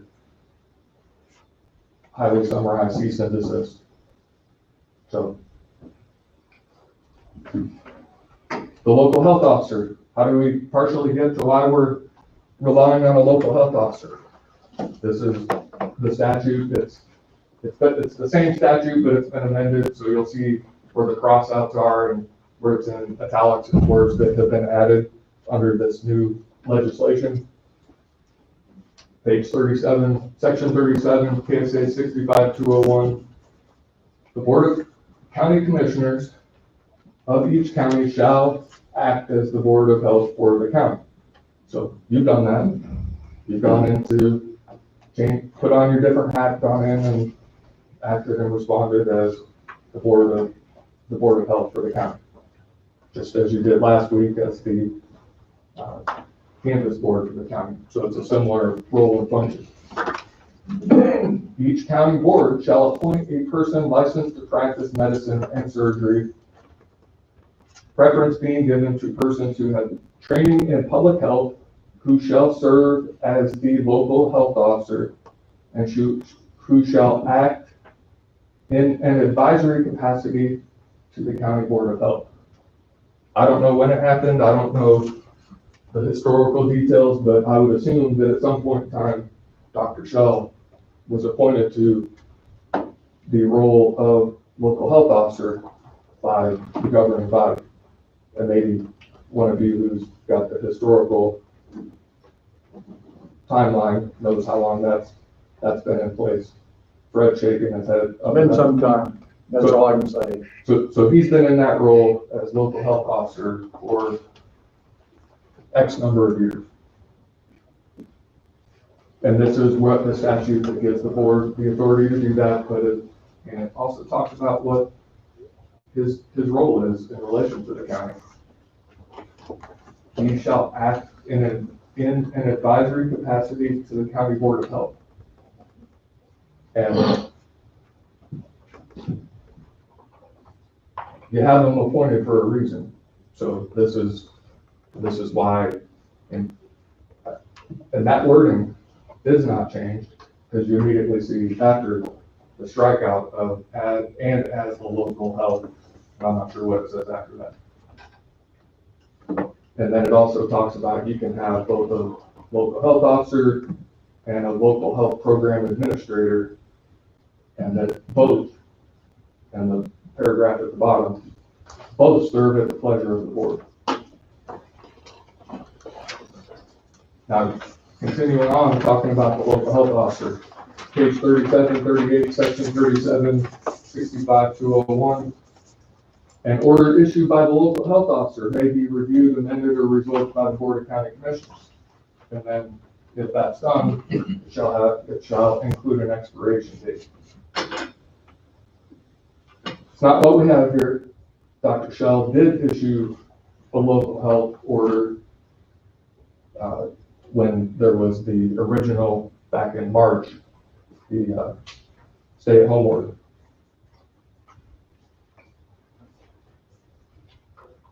And when it talks about the local health officer, such officer shall use all known measures to prevent the spread of any such infectious, contagious, or communicable diseases, and shall perform such other duties of this act.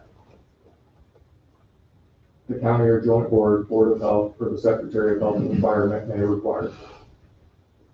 So that's one of his functions. Shall use all known measures to prevent the spread of any such infectious, contagious, or communicable disease.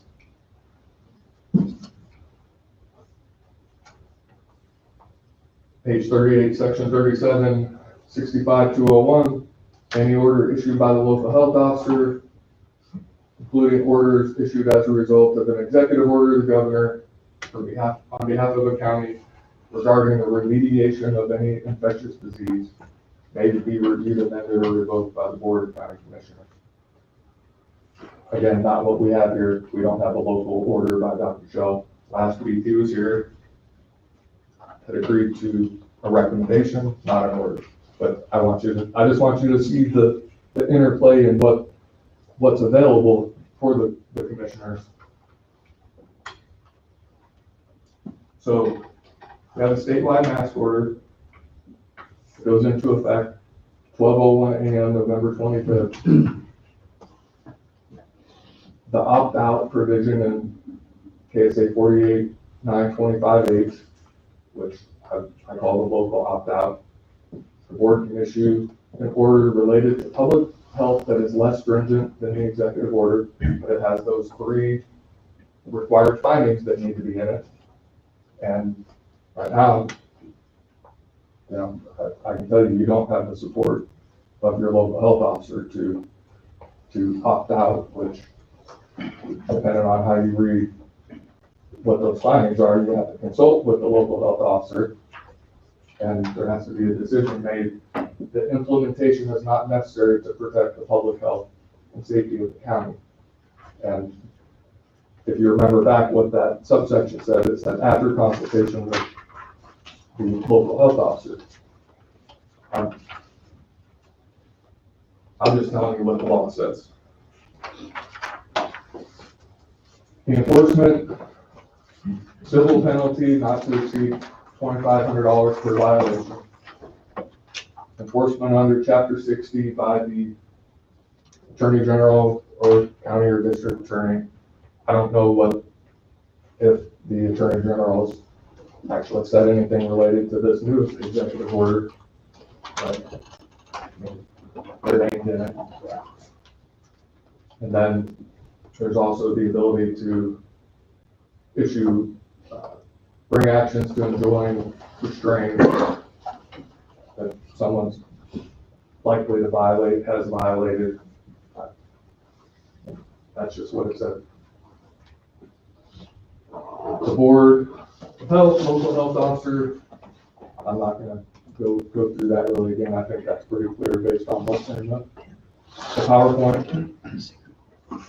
And that puts us to where we are, where I've asked Dr. Shell several times, and he can't be here, I think, as I said, because he's indicated he's swamped right now, and he doesn't have the time, but he's indicated he wants the county to follow the governor's directive. And I've asked him several times, asked him last week, asked him over the weekend, and he thinks that it's important enough that the county needs to follow suit. So I know it's not a very popular thing.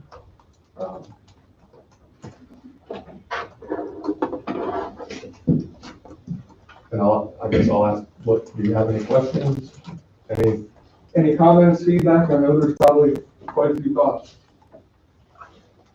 I know last week with Dr. Shell, he agreed and we made an agreement and he made a good, strong recommendation and I was for following that. But I don't think he's given that recommendation time to see whether it's effective. I think the people of Coffee County, for the most part, are fairly intelligent people. And I, for one, don't want to put more government control on people. Just my thoughts. Sure. So I've had, trying to see if I can find, Well, I know after last week's recommendation from Dr. Shell, I've been in a few businesses where people go in without masks, and I do inform those people at that business, running the cash register or whatever, that they don't have to serve them people if they're not comfortable doing so. And I think maybe everybody should be aware of that. Speaking to the camera now, that if you own a business and they're coming in and you're not comfortable with them not wearing a mask, you don't have to serve them. I do agree with Bob. I'm not for implementing.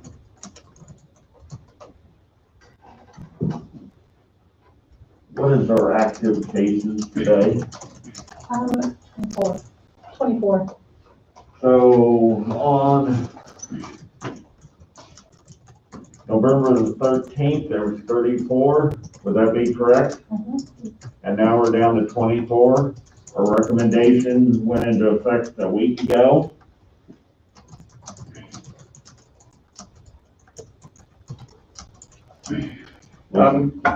I might ask a question on the 24 cases, how many of those do you show are in Vivo? We don't have it separated like that.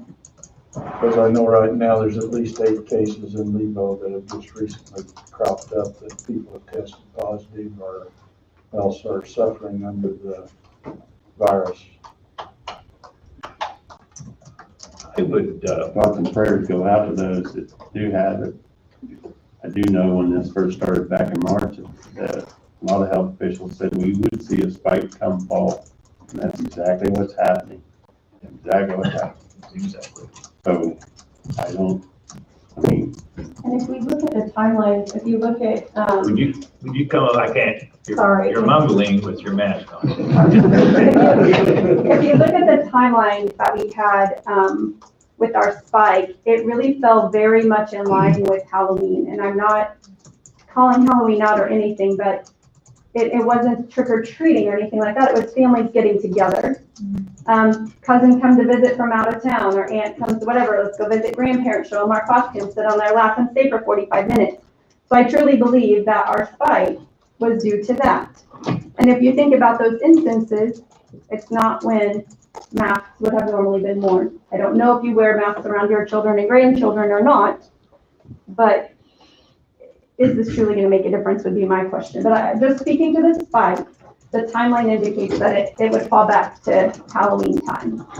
So the implementation of our mask recommendations from last week, if they are going to impact cases, we likely wouldn't see an impact 2, maybe 3 weeks out from that time. So remember, the incubation period is about 2 weeks. So it does take some time. Tom, I'd like to ask Eric, you were involved in actually giving us this option. Why did you feel that it was important to give us this option? Oh, appreciate the question. I think, legislative intent on this was from the discussions that we had.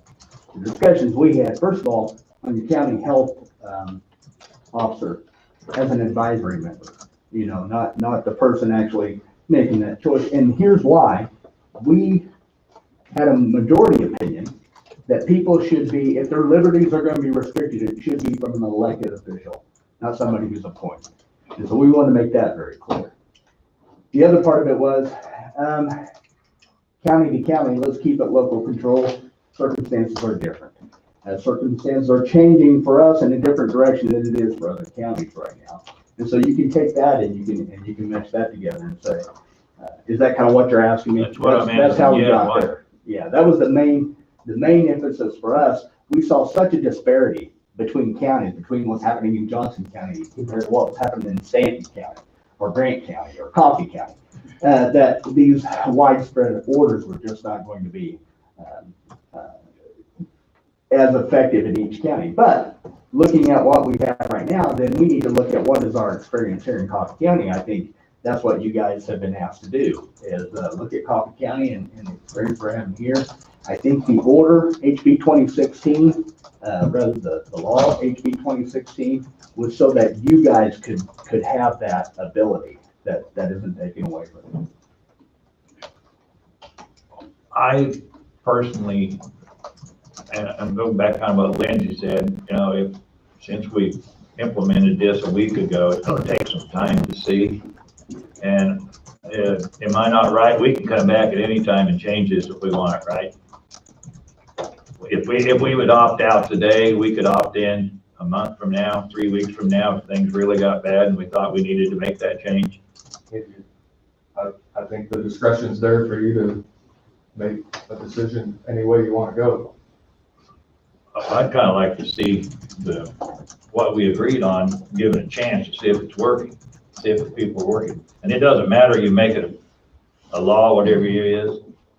You have people who drive drunk every day, and it's a law, you can't do that. If you make a masking law, you're gonna have people who don't wear a mask. It's just the way it's gonna be. So, and do we have the resources to go out and start finding everyone, to give people tickets for not wearing masks and all that? No, we don't have the resources. Do we have the people that can spend the time, all that? Who are you gonna report it to? Who are you gonna do this? Who's gonna do all that? I think as a Coffee County, I think for the most part, we're fairly intelligent people. And I'd like to give us an opportunity to work with what we agreed on. Well, I think that we should follow the advice of our health officer, and that even if people do not follow 100%, that we should reinforce those people that are on the borderline so that they will. And I think then peer pressure would help us to get a greater percentage to wearing masks. And we talked about liberties. Well, you're a serviceman. When you did you get drafted into the service? Yes, did. That took away one of your liberties because you were forced to do that, but you did it because of your patriotic duty. And I'm not going to put this in the form of patriotic duty, but I'm going to put it in the form of duty to your fellow man, and that we should do everything possible to keep this virus under control. Now, you're going to think I don't know a thing about what I'm talking about, but I spent 2 years at the University of Minnesota Medical School. And that doesn't make me a doctor, but it does make me a little bit informed about the dangers of some of the things that are floating out there. And so I'm going to say that I'm for it, and I know that I'm in the minority, but that's where I'm at. You know, I'm one that's got mixed emotions on this. I've had 4 family members have the virus here in the last 2 weeks. I've got 5 family members on the front line in hospitals.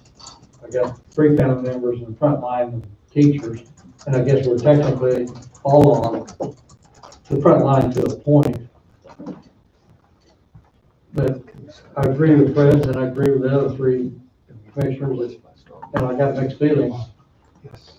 So we also got a highly trained health officer, Dr. Shell, that is strongly suggesting that we need to follow the order by our governor. And I know Lyon County around us has had a huge outbreak, and their death rate's above 2% right now, 2.5%, or was a week ago. Anderson and Allen County were 2 of the last counties that ever had a case, and now both those counties are running past us and far exceeding us in virus cases. So all of us have got to take some action and be responsible. And I think if it comes down to vote, I'm probably going to agree with Dr. Shell. although I've got some reservations. I know the numbers were down this week after being up the last 2 weeks. Are numbers gonna continue to tail off? It's hard to say. I know it's Thanksgiving on top of us. A lot of families are getting together, although our family's totally shut down, and I know a lot of other families have too. But, I'm not exactly sure what the clear choice is. But I do have trouble not supporting our Dr. Shea. I'm not saying I don't support Dr. Shell, but I am not for mandating it at all. And I, Not at all. We forced down by the same government that actually cigarette smoking kills 500,000 people a year, yet we still allow the tobacco industry to produce and sell them. I mean, I'm not saying they're being forced to smoke a cigarette, but if our lives are that important, why don't we quit selling cigarettes? Why don't we quit selling alcohol? And I agree with Don. I think everybody should take responsibility. They should. But I agree with Tom 100%. I don't want to mandate people. Our government already tells us too many things. And Fred's example, well, I can't help it because Fred didn't serve in the service, but that's kind of the way it is. So, To me, it's just like driving up I-35. Drive 75 and see how many people pass you. I guarantee you within probably 5 miles, you're gonna have probably 30 people that pass you. And there's definitely a speed limit. there's a speed limit. So we need to put this to a vote. Well, so we're gonna get Dr. Shell on Star Leaf. Part of what I was doing was seeing if he was available because he is your local health officer, and I think because he was here before you last week, he deserves the opportunity to at least voice whatever it is he wants to say, and then you can ask him all those questions, bring those points up, because I don't want to be the only one who's been communicating with him behind the scenes on this. It puts me in a tough position because I'm not medically trained. And I can show you the law, which is what I've done, but he's the guy that was entrusted as the local health officer. So he'll be online momentarily, and you can ask him those questions, and you do have the ability to override him. And if that's what you choose to do. I don't have anything prepared for today because I didn't know what direction we're gonna go in, but the board is meeting tomorrow? Wednesday. I can have something ready for Wednesday, which is before the day, before when executive order 2068 will go into effect, if that's what you want to have done. Yeah. I think if you're looking at lawsuits, we can get them either way. No matter how we go, we can get lawsuits. People are going to be opposed one way or another, so. this is one of those win-win situations. No, it's not. Yes, you're right. It's a win situation. No way to, I don't think we're here by choice. You can't take people's rights away from them. I can't disagree there, 100%. If I could I say something? You may. Yeah, so one of the things that was decided by Dr. Shell behind the scenes was similar to what we did in schools with masks. If the positive party and the contact are both wearing a mask and an appropriate mask, then they would not have to quarantine. He made that decision as well for our community residents. And I don't know that that was made widely known. And so I think that's important for people to know as well when they make their choices. So I think that's something that needs to be said in some capacity.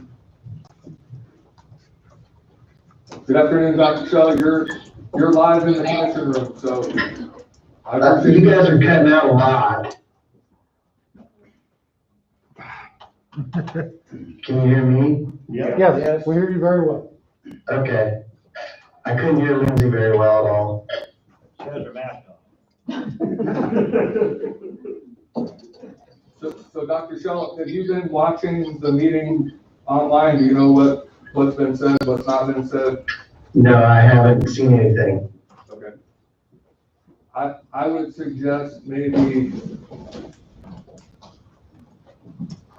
between last week and this week, there's the governor's executive order that's come out that goes into effect at 12:01 a.m. on November 25th.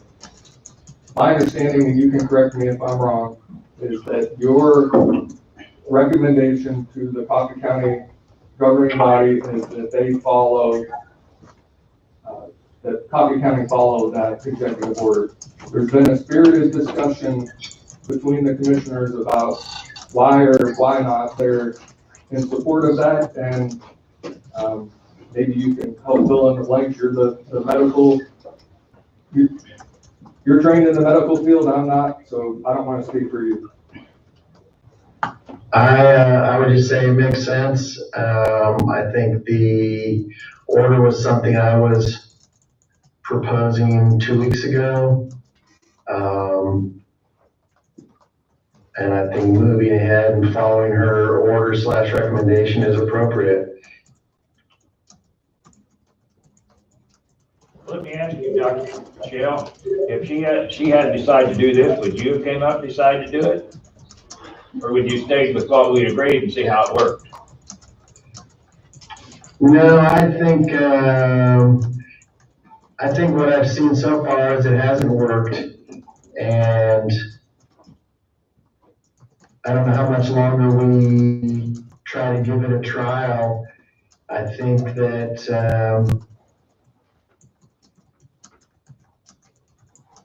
with the only way we ensure that we're trying to do it is that we have an order that's enforced. So a week is long enough?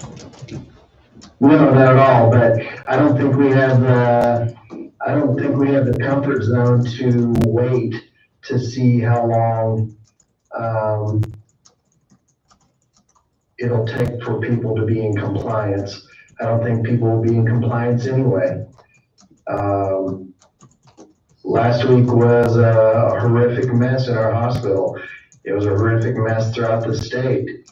And so spending 4 to 5 hours to transfer patients that need the care that can't be offered here because hospitals are full, I think the jury's out. It's too late. We need to do more. You just said you didn't think it'd make any difference anyway, the company anyway. So why put our people into where they've got to an enforcement? Somebody going to take more resources to enforce this and do it, and who's going to enforce it? I guess the question is, I don't know of anybody that's died from wearing a mask.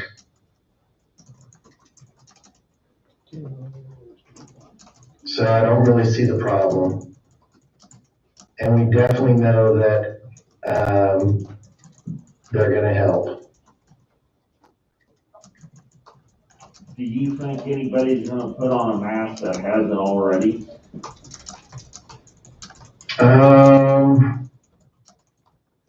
My hope is that the same reason that maybe they didn't wear a seatbelt, they wear it now because it's a law. So if it's an order, maybe they will comply. But you're right, we may have some enforcement obligations.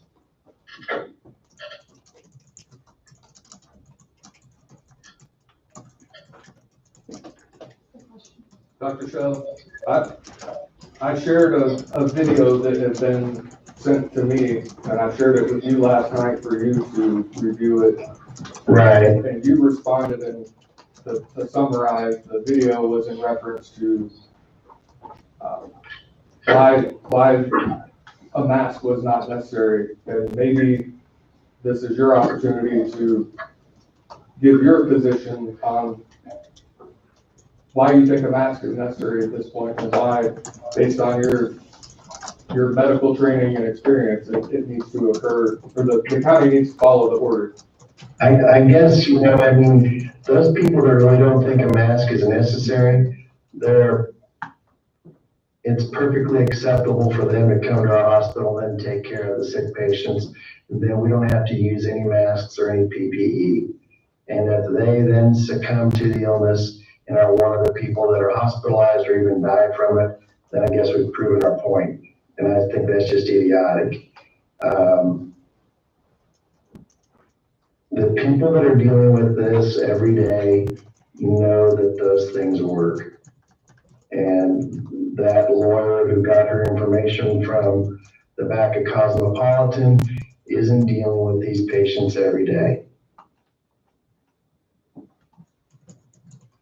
Can I ask something? The microphone's right up there, so Okay, we can sorry. hear you. Wondering if, and not trying to divert from the issue at all, but just wondering if there are resources that are needed for us to address those patients before they get critically ill or need a transfer. Is there anything locally that we can be doing to address that rather than having them get so far into it that they need a transfer? Is there a way to use resources for that? What do you mean? What would you possibly do? So it's the only proven treatments currently are convalescent plasma, remdesivir, and Decadron. And those are only recommended for patients that are hospitalized that need oxygen. So one, they're IV.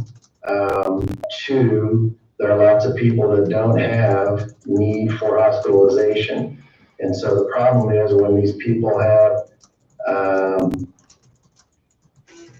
overwhelming infection, they deteriorate quickly. So 1 second they're on 2 liters of oxygen, the next second they're needing to be intubated, and there's no way to predict that. So yeah, I think the resources are to avoid getting infected in the first place, and then hopefully you're one of the lucky ones that doesn't need more treatment. There's no recipe for who will deteriorate and who won't. But the bottom line is people are requiring hospitalization, they're requiring oxygen, they're requiring medicines, and then some of those are getting worse and needing transfer. But I'm not talking just about transfers of COVID patients. I'm talking about patients that have congestive heart failure or heart attack or pneumonia that need to be transferred, and there isn't a hospital available because they're full primarily because of COVID patients. St. Francis is actually taking patients from Oklahoma because they don't have any beds in northern Oklahoma.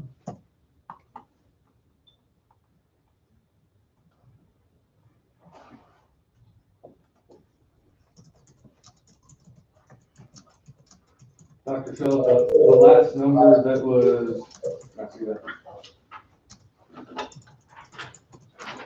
The last number that came out of current active cases in Coffee County is it 34 or 26?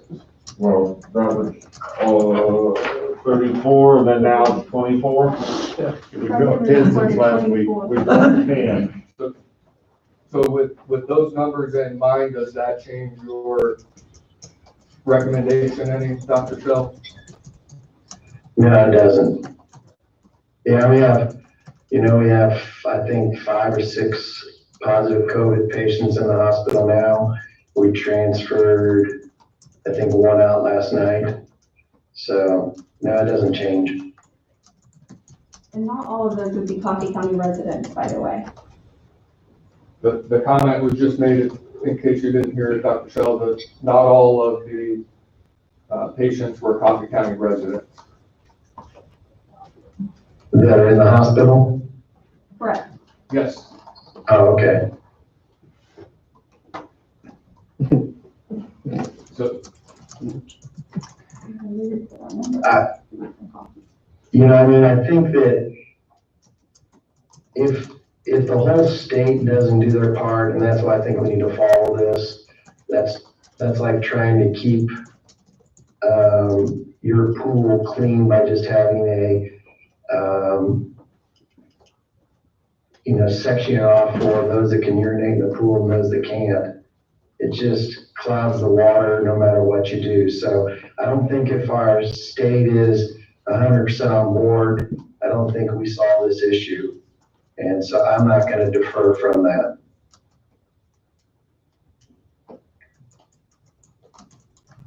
So even if our county is doing better than some counties, it doesn't mean that we shouldn't keep doing what we need to do.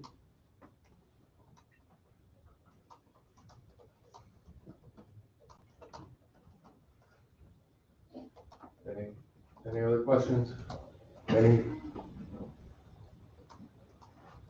Sheriff, you usually have a question, so. But come up here. Sure.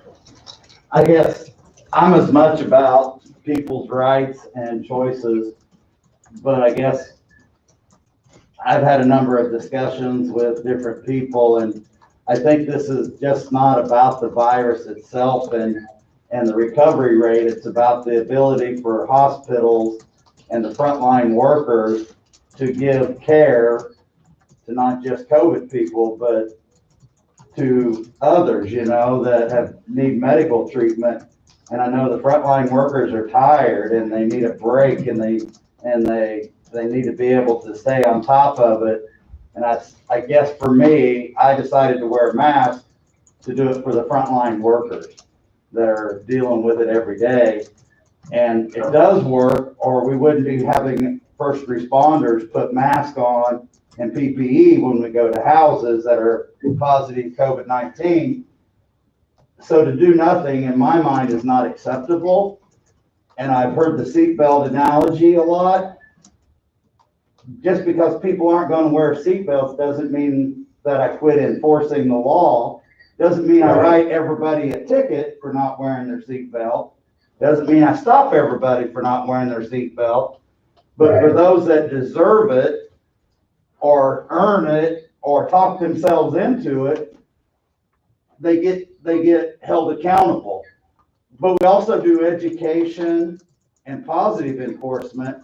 And so in my mind, as a county, maybe we get out there and try to encourage people to wear masks. We've got a supply of masks. We've got resources that if we put our minds to it, we can do it. I mean, if we have a I can't do it attitude, then we're not going to. Right. But if we have a I can do it attitude, then why not use that attitude to try to turn public opinion around? And I get it, that's why we live in the country we live in, because we're having these discussions without fear of retribution or the government coming and picking us up and throwing us in some detention jail for talking out against the government. Sure. And that's great, but I also know that the system's going to get overwhelmed, and it's only going to get worse with Thanksgiving and Christmas holidays. And I agree with you, Randy, and I appreciate that. I don't have a political agenda here, people. Amen. This isn't about following what the governor's saying because she is a Democrat or Republican or whatever. It's really about the science behind what makes sense.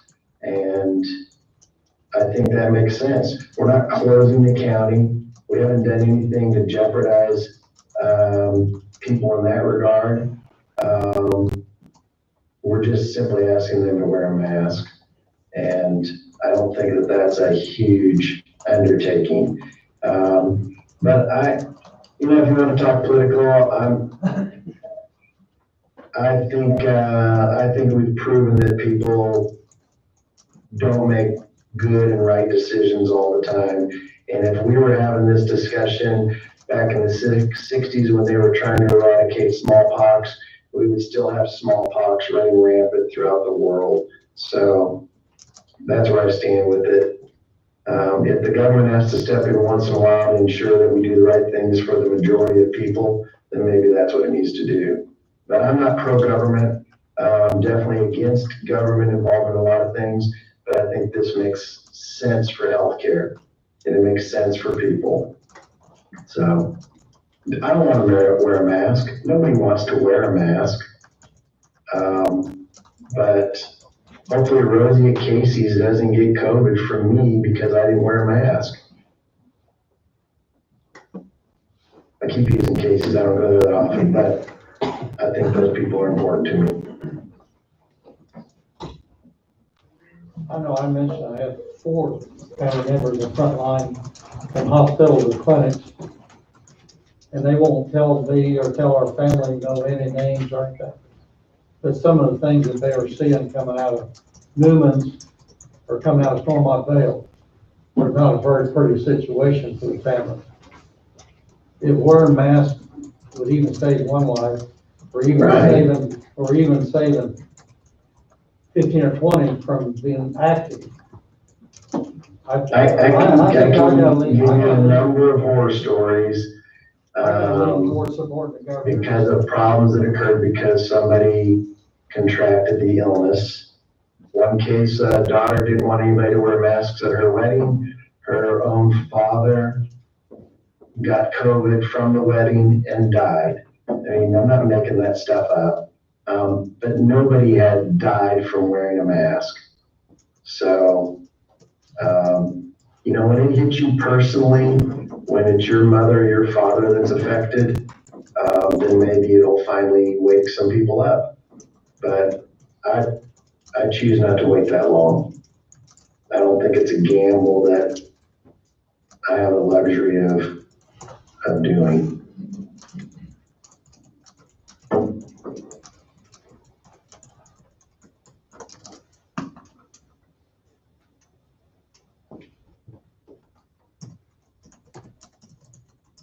Anything else, Dr. Shell? I think I don't think so. Okay. I appreciate the conversation. I appreciate all your guys' concerns.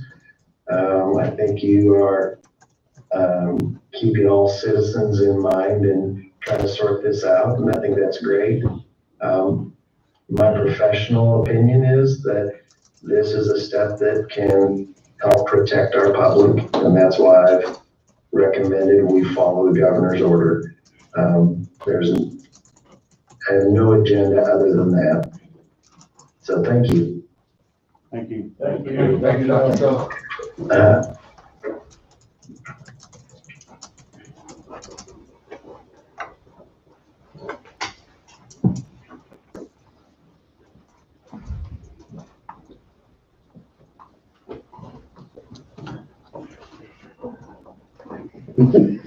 All right, so there you have it.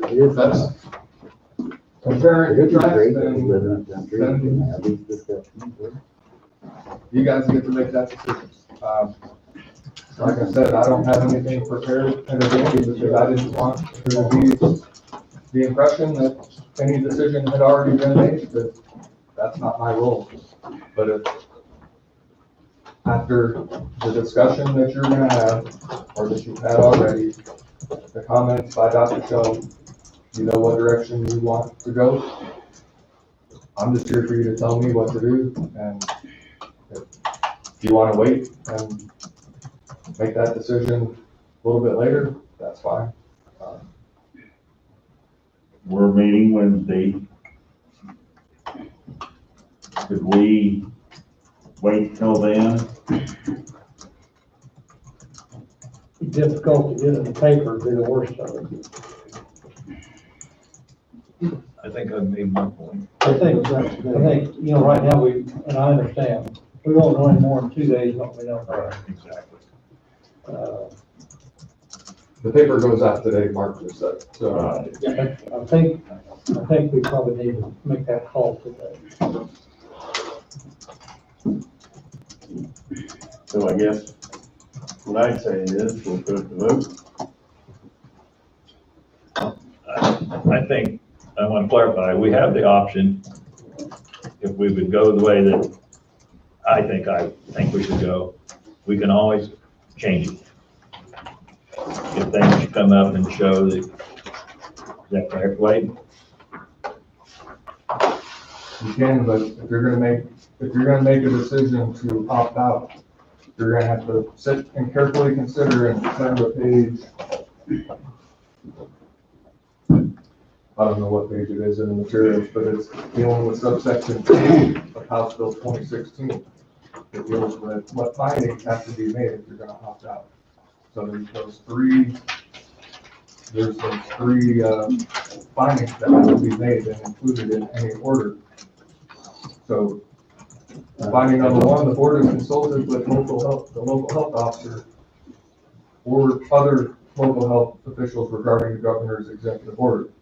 I think that's the easy one to answer because that's been done, and I think it's been demonstrated on the screen. He was here this week, last week.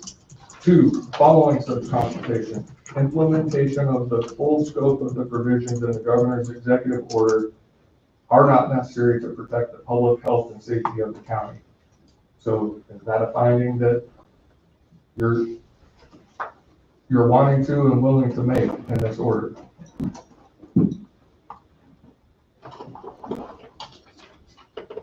And then 3rd is the and. So you have number 3, all other relevant findings to support the board's decision. And that's where I think you need to have the discussion because that is what's required if you're going to have an order. Those findings have to be made. And number 2 and number 3, probably more importantly, number 2. I guess my comment is if we opt out, and then 2 weeks down the road, we have a death or 2 in the county, and our active reports spike, to me, we waited too long to go along with the order. Now, that's a what if. You know, hopefully we won't lose anymore. And we haven't for some time. For how long, I don't want to call. But I guess I got a little problem opting out, and what's it take to trigger for us to even come back in? A loss of 1 more life, or a spike in active? You guys get to make that decision. Yeah. And, That's the reason right now, I agree with going along with the government treatment. Even though I don't like to be mandated by government regulations, I don't care for that either. This is one time I think we need to move forward based on Dr. Shell's recommendation.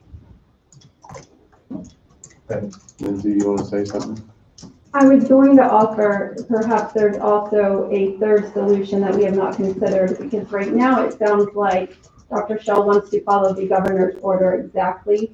You guys do have the option, and perhaps we could even work with him to see if there is something within the governor's that we like or don't like and could weed it out, because the way it looks there, you even have to be wearing masks outside unless you're socially distanced, and you have to be wearing them inside if you're alone in your office.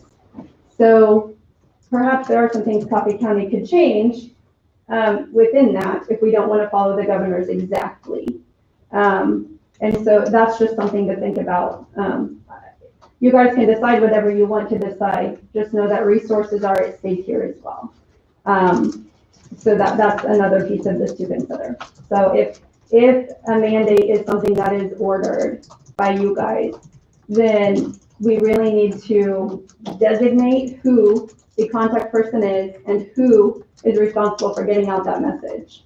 And I really want that to be clear, that you know how busy our office is. And to this point, that has been our rule in this, but I don't know that we have the capacity to do that right now. So if you want it to be us, I might need more staffing. I might need a full staffing from another office if you were to do a mandate at some time. So I just putting it out there that resources for us are at stake, and I'm being very truthful and honest that I don't know that we can handle one more thing right now. So if we go forward, we need a plan on who is the contact person and who is responsible for getting that message out there, and who's the tattletale line if we're doing that, and how much is the fine going to be, and all of that. So I think there's a lot of details that still need to be hashed out, but we still might have the option of doing something that's not as stringent as the governor's, perhaps. If we do write our own someday, it would be preferable if it could be in there that you don't have to quarantine if you're both wearing the proper mask. Then I think we also have to raise the issue of who's going to police people not wearing them properly. Does that matter? So, right? I mean, How far is this going to go? Are businesses going to have to tell people to leave? Are they gonna be the ones to call the cops? What are businesses going to do? How has that been handled in other places? I don't know. I just think there's a lot of things to think through as well, but that's all I have. Thanks.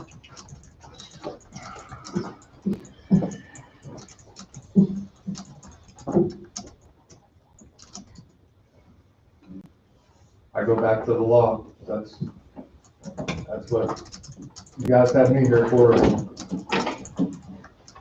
Number two, or, well, I think the wording that you would have to put in an opt-out resolution would include that the implementation of the full scope of the provisions in the governor's executive order are not necessary to protect the public health and safety of the county. That's verbatim from the statute.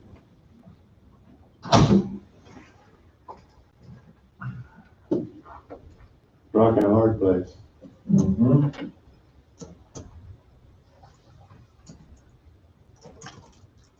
So I might encourage you to maybe think about it instead of, I understand where you are.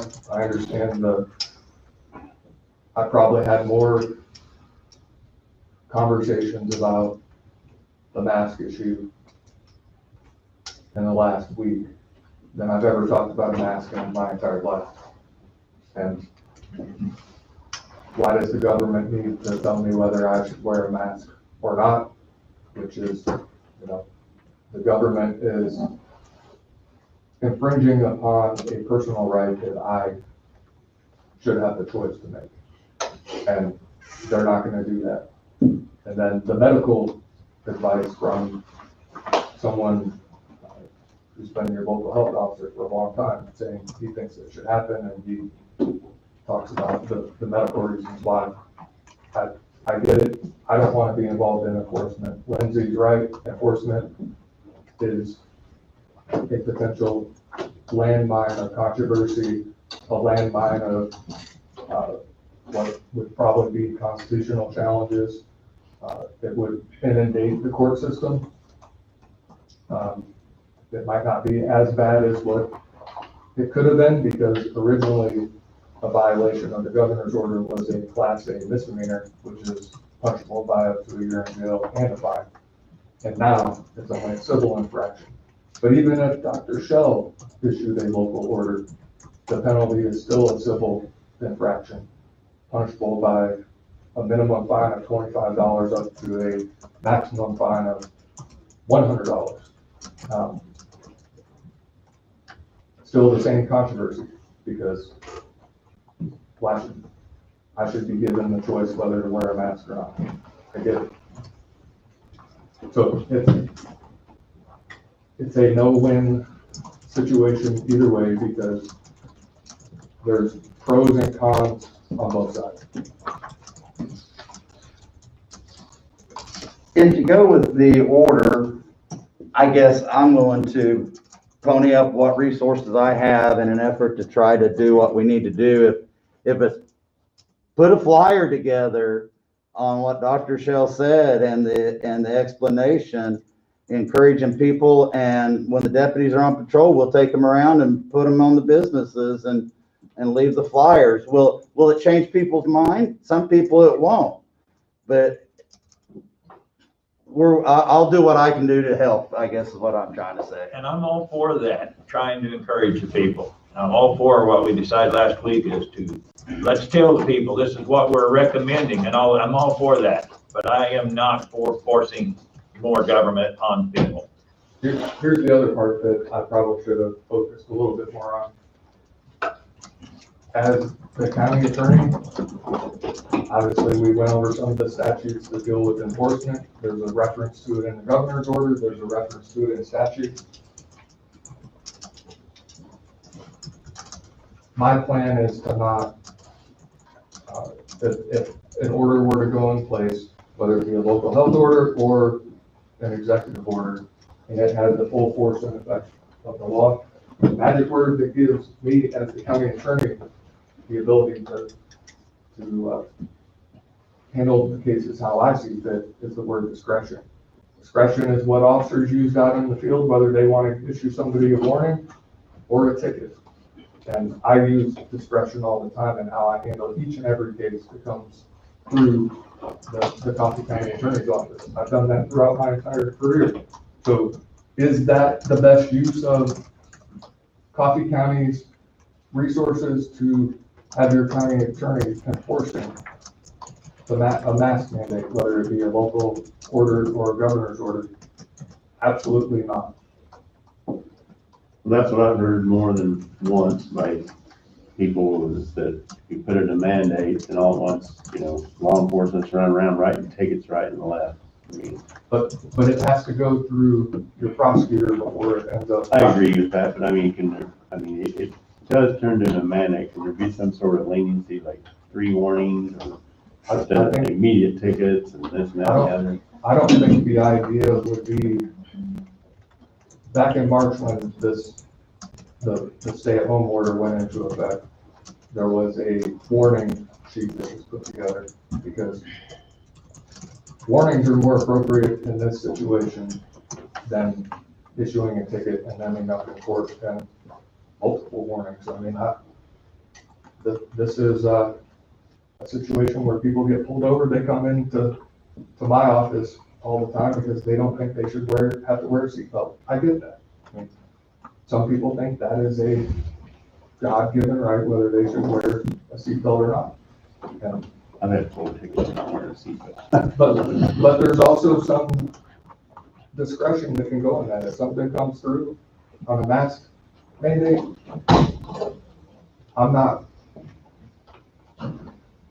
it's not my intent to flood the court system with cases. I mean, that's just not a good use of my time, the resources in my office. And to be honest with you, it's not a good use of the time and resources in the sheriff's department either, or local law enforcement. That's the way I'm seeing it. I mean, so I think Amber's got something she was to share. Well, I just wanted to ask that you guys read exactly what the governor's order says. All these parts where it says effective 12:01 a.m. Exactly what it says and what it means before we decide just to go with her order. You might want to come up with your own order or craft something a little different.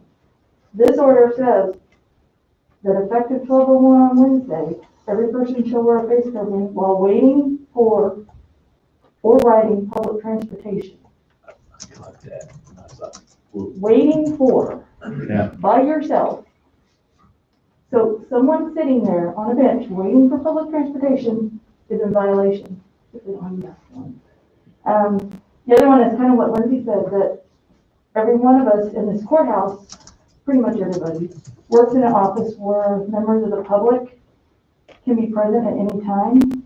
But even if they're not present, it says that we have to wear masks all the time, 24/7, all day. That's what this says. So I just wanted to make sure that you guys I caught those, yeah. kind of read those and caught those before you agree to, I mean, I'm not saying either way, but just want to make sure everybody's aware of some of these. And I may have misunderstood it, but I kind of took some of that to say that if Tom and I was riding in a vehicle together, we had to be wearing masks too. That is correct. And I do understand that if Tom and I are riding in a vehicle together, and if we're both wearing wearing a mask, which I've never been trained in how to wear a mask, but then if one of us is positive, the other one, well, don't have to be quarantined. I think, It's a caveat. I kind of think the whole deal is, instead of spending all this time and stuff kind of fighting it, is we need to be spending our time educating people out there instead of telling them what we got to do. Let's educate them so they can make the right decisions. I like that because you're wearing a mask, but you just said you've never been told how to properly wear a mask. So that means we're lacking in that. We need to educate. Good point. Thank you. All right, I didn't mean to interrupt you. Did you want to say something? No, I saw her standing there. So what wait till Wednesday. I know the paper comes out today, but that's not our fault. I think everybody's pretty well got their minds made up. You want to vote?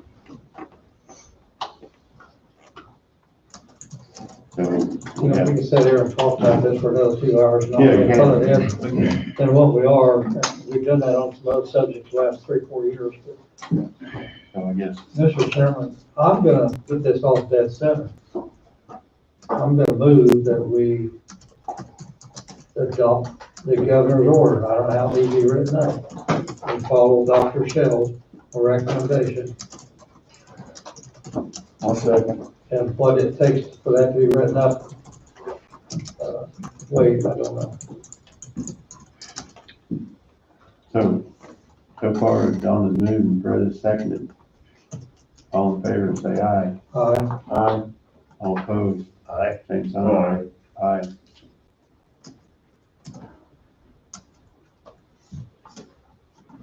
So I guess with that vote, I would move that we opt out of this governor's orders. But I would also encourage that we work on trying to educate the people and getting them out there. Do whatever we need to do with that case.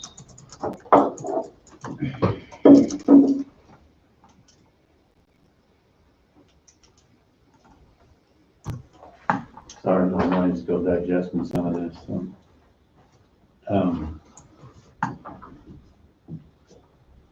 So Bob has moved that we opt out of the governor's order. I would like to add that we still stay upon the recommendation that all citizens wear a mask when in public places and social distancing cannot be done. I would like for you to make that into 2 different motions, please.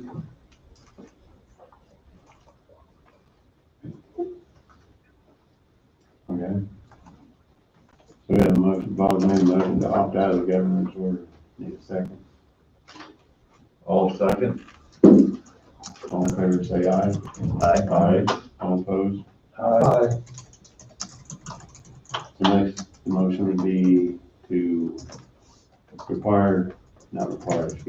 recommend that all citizens in the county wear a mask when in public places and social distancing cannot be accomplished. Didn't we do that last week? I think we did. That's what we did last week after we visited with Dr. Shell. I think we did, but will people still understand that with all this going on, that we're still recommending that? Yes, we still recommend that you wear a mask in public places and social distancing can't be accomplished.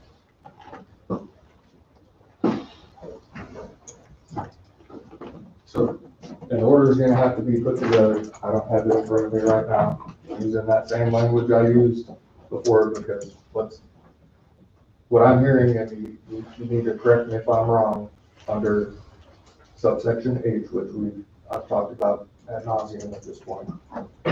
This is what the wording is. The Board of County Commissioners of any county may issue an order relating to public health that includes provisions that are less stringent than the provisions of an executive order effective statewide issued by the governor, which is my understanding what you're wanting to do.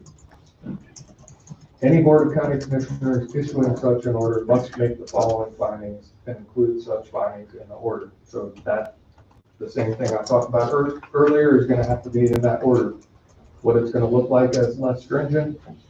I mean, I can work on that, then I can work with Lindsay. I'm putting together what that less stringent language would look like, but it also has to have the wording that the full scope of the provisions of governor's executive order not necessary to protect the public health and safety of the county. So maybe Lindsay can help with that as well, and then whatever else needs to be put in it. I just need to make sure that, that's what gets put out to the public. That is what would be in the resolution, similar to the one that was issued back in July. And it had the findings just in a different way. That makes sense? Yes. Okay. So is that something you want to deal with now, or and put something together and then bring it to you on Wednesday, because the governor's order doesn't go into effect until, Bring it to us Wednesday. Thanks. Give yourself some time to work on it. okay. So. Roundtable. That's all the bandwidth I have right now. Angie. Have anything today? And Economic development application. We have one that we was handed. Do we wanna wait a while, or do we wanna? I'm gonna be quite honest, I did not take a very close look at that.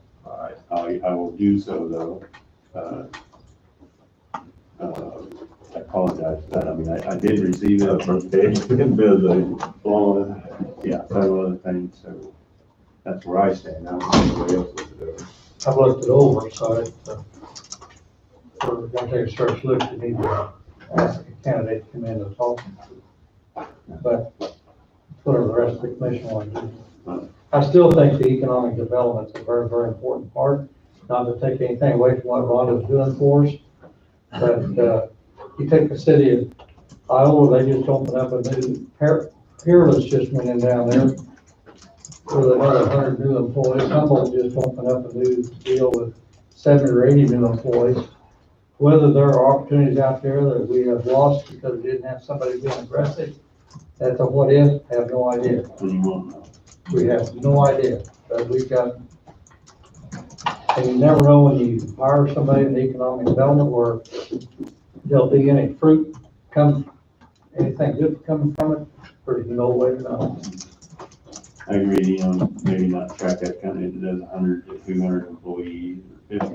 If you'd have several that attracted 10, would be, or 20 even would be beneficial, in my opinion. But I will look it over, I apologize. Rick? No, thank you. The only thing I have, and I shouldn't say only thing, because I think it's very important, in the correspondence, there was a correspondence on the Veterans Honor Flight that is, the two flights scheduled for this year, one in April, one in November, both of them were postponed. So the next flight is scheduled for April the 12th and 13th. And the letter that we put out 10 days ago that we sent out a few, the coordinator, Mr. Jeff True, received a notification Thursday of last week that the Veterans Administration has postponed all Veterans Honor flights and not to start until June 1st. So Jeff has everything realigned for the airplane, for the motels, and the buses here and the bus in DC to go on June the 10th and 11th. This will put the number of veterans that have flew out of SCC program over 500. It's a fantastic program, not only for our veterans to have the opportunity to go back to DC for 2 days to see the monuments that's been built on their behalf. Also a great program for our young kids to be a guardian for a veteran. And I would like to strongly suggest that the commission once again support that program. In the last 3 years, the commission has done $2,500 annually. Like I said, the last 3 years. So I'll be glad to entertain any questions, but because of the virus, it's all been kind of put on hold here for 15 months. But it is set to reschedule in June of this next year. We wait till it gets closer, or? I'm sorry? Do we wait till it gets closer to? What we'd like, what Coffee has been doing the last 3 years, we've done it every year in December. Okay. All right. And Allen County and Woodson County Commission has done the same thing. Woodson County's got a new commissioner this year, maybe two. So I don't know whether Woodson County will continue with it or not. Allen County, City of Iola, in fact, I've already got the funds from City of Iola without even a letter being sent out, because they made a commitment that's gonna do it every year. So the money you got in December last year wasn't spent this year, No, so it's it still- can be, it it's can be on- carried over till next year. It's, everything's on hold right now. Alright, so you still have the money we gave last? Yes. Okay. For the SCC does. Everything's been transferred over to the program. I think it's probably a pretty good deal, because there's, probably a lot of guys that couldn't afford to do so without it. It's a tremendous program. There's no question on that. I know there's veterans that don't care about going back. That's their option. And there's a lot of veterans that have the opportunity to go back, that, like you said, wouldn't have the opportunity. I think it's a good deal for the kids too, they get to go with them. There's applications on hand right now is 150 something. It continues to move up a little. Unfortunately, they had two veterans that were scheduled to go this last November, or maybe even April, I don't remember. That passed away, so they didn't have the opportunity to go. So that's the unfortunate part of it. But I know the April flight was scheduled with 24 veterans. The November flight was scheduled for 62 veterans to try to catch up. Well, that didn't happen. So I know they're gonna try to catch up this year, which will take more money, but. So I would so move that we continue what we've done the last 3 years and contribute $2,500 towards the SEC Veterans Honor Flight. But you say you still have 2,500. We still have it from last year. It don't hurt to build it. It don't hurt to have some cushion there. Absolutely. I'm gonna go back again. I don't think we should be paying taxpayers money for that. I don't think the veterans feel that that the taxpayers owe them that. And I'm probably the only veteran here, so, I mean. No, you're not. I'm a different veteran attitude than too. the rest of you. You're one of many veterans. I mean, I have family, cousins, brothers that spent time in on. I know my brother went, he greatly appreciated it, but my stance is, still got 2,500, you haven't used it yet. So that's what I'm looking at. Anybody else want to weigh in on that? Of course, we got to December, so. I think we need to continue to invest into it because. I don't have a problem with continuing to invest, but I mean, we haven't spent the 2,500 we already gave, let's not do it.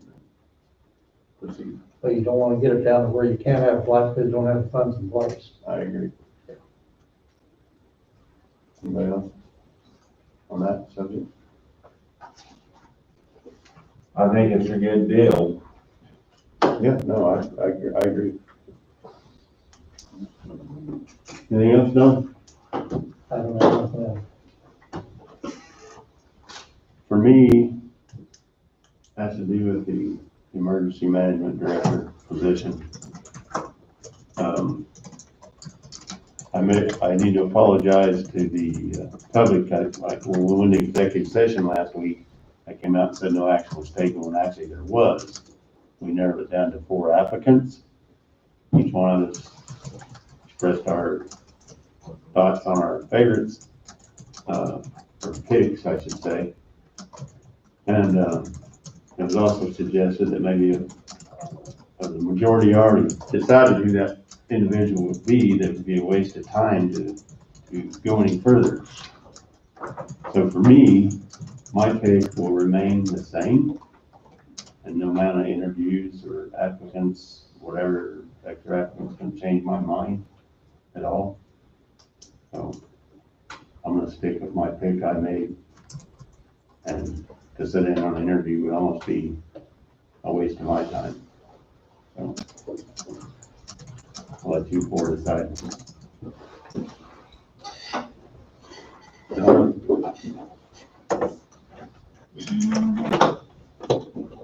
don't think I have anything, just that, the courthouse is closed on Thursday and Friday. Anybody else got anything to add?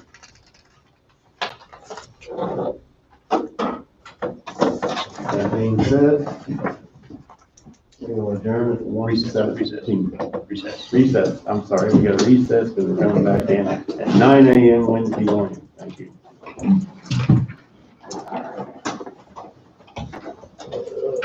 You got a second?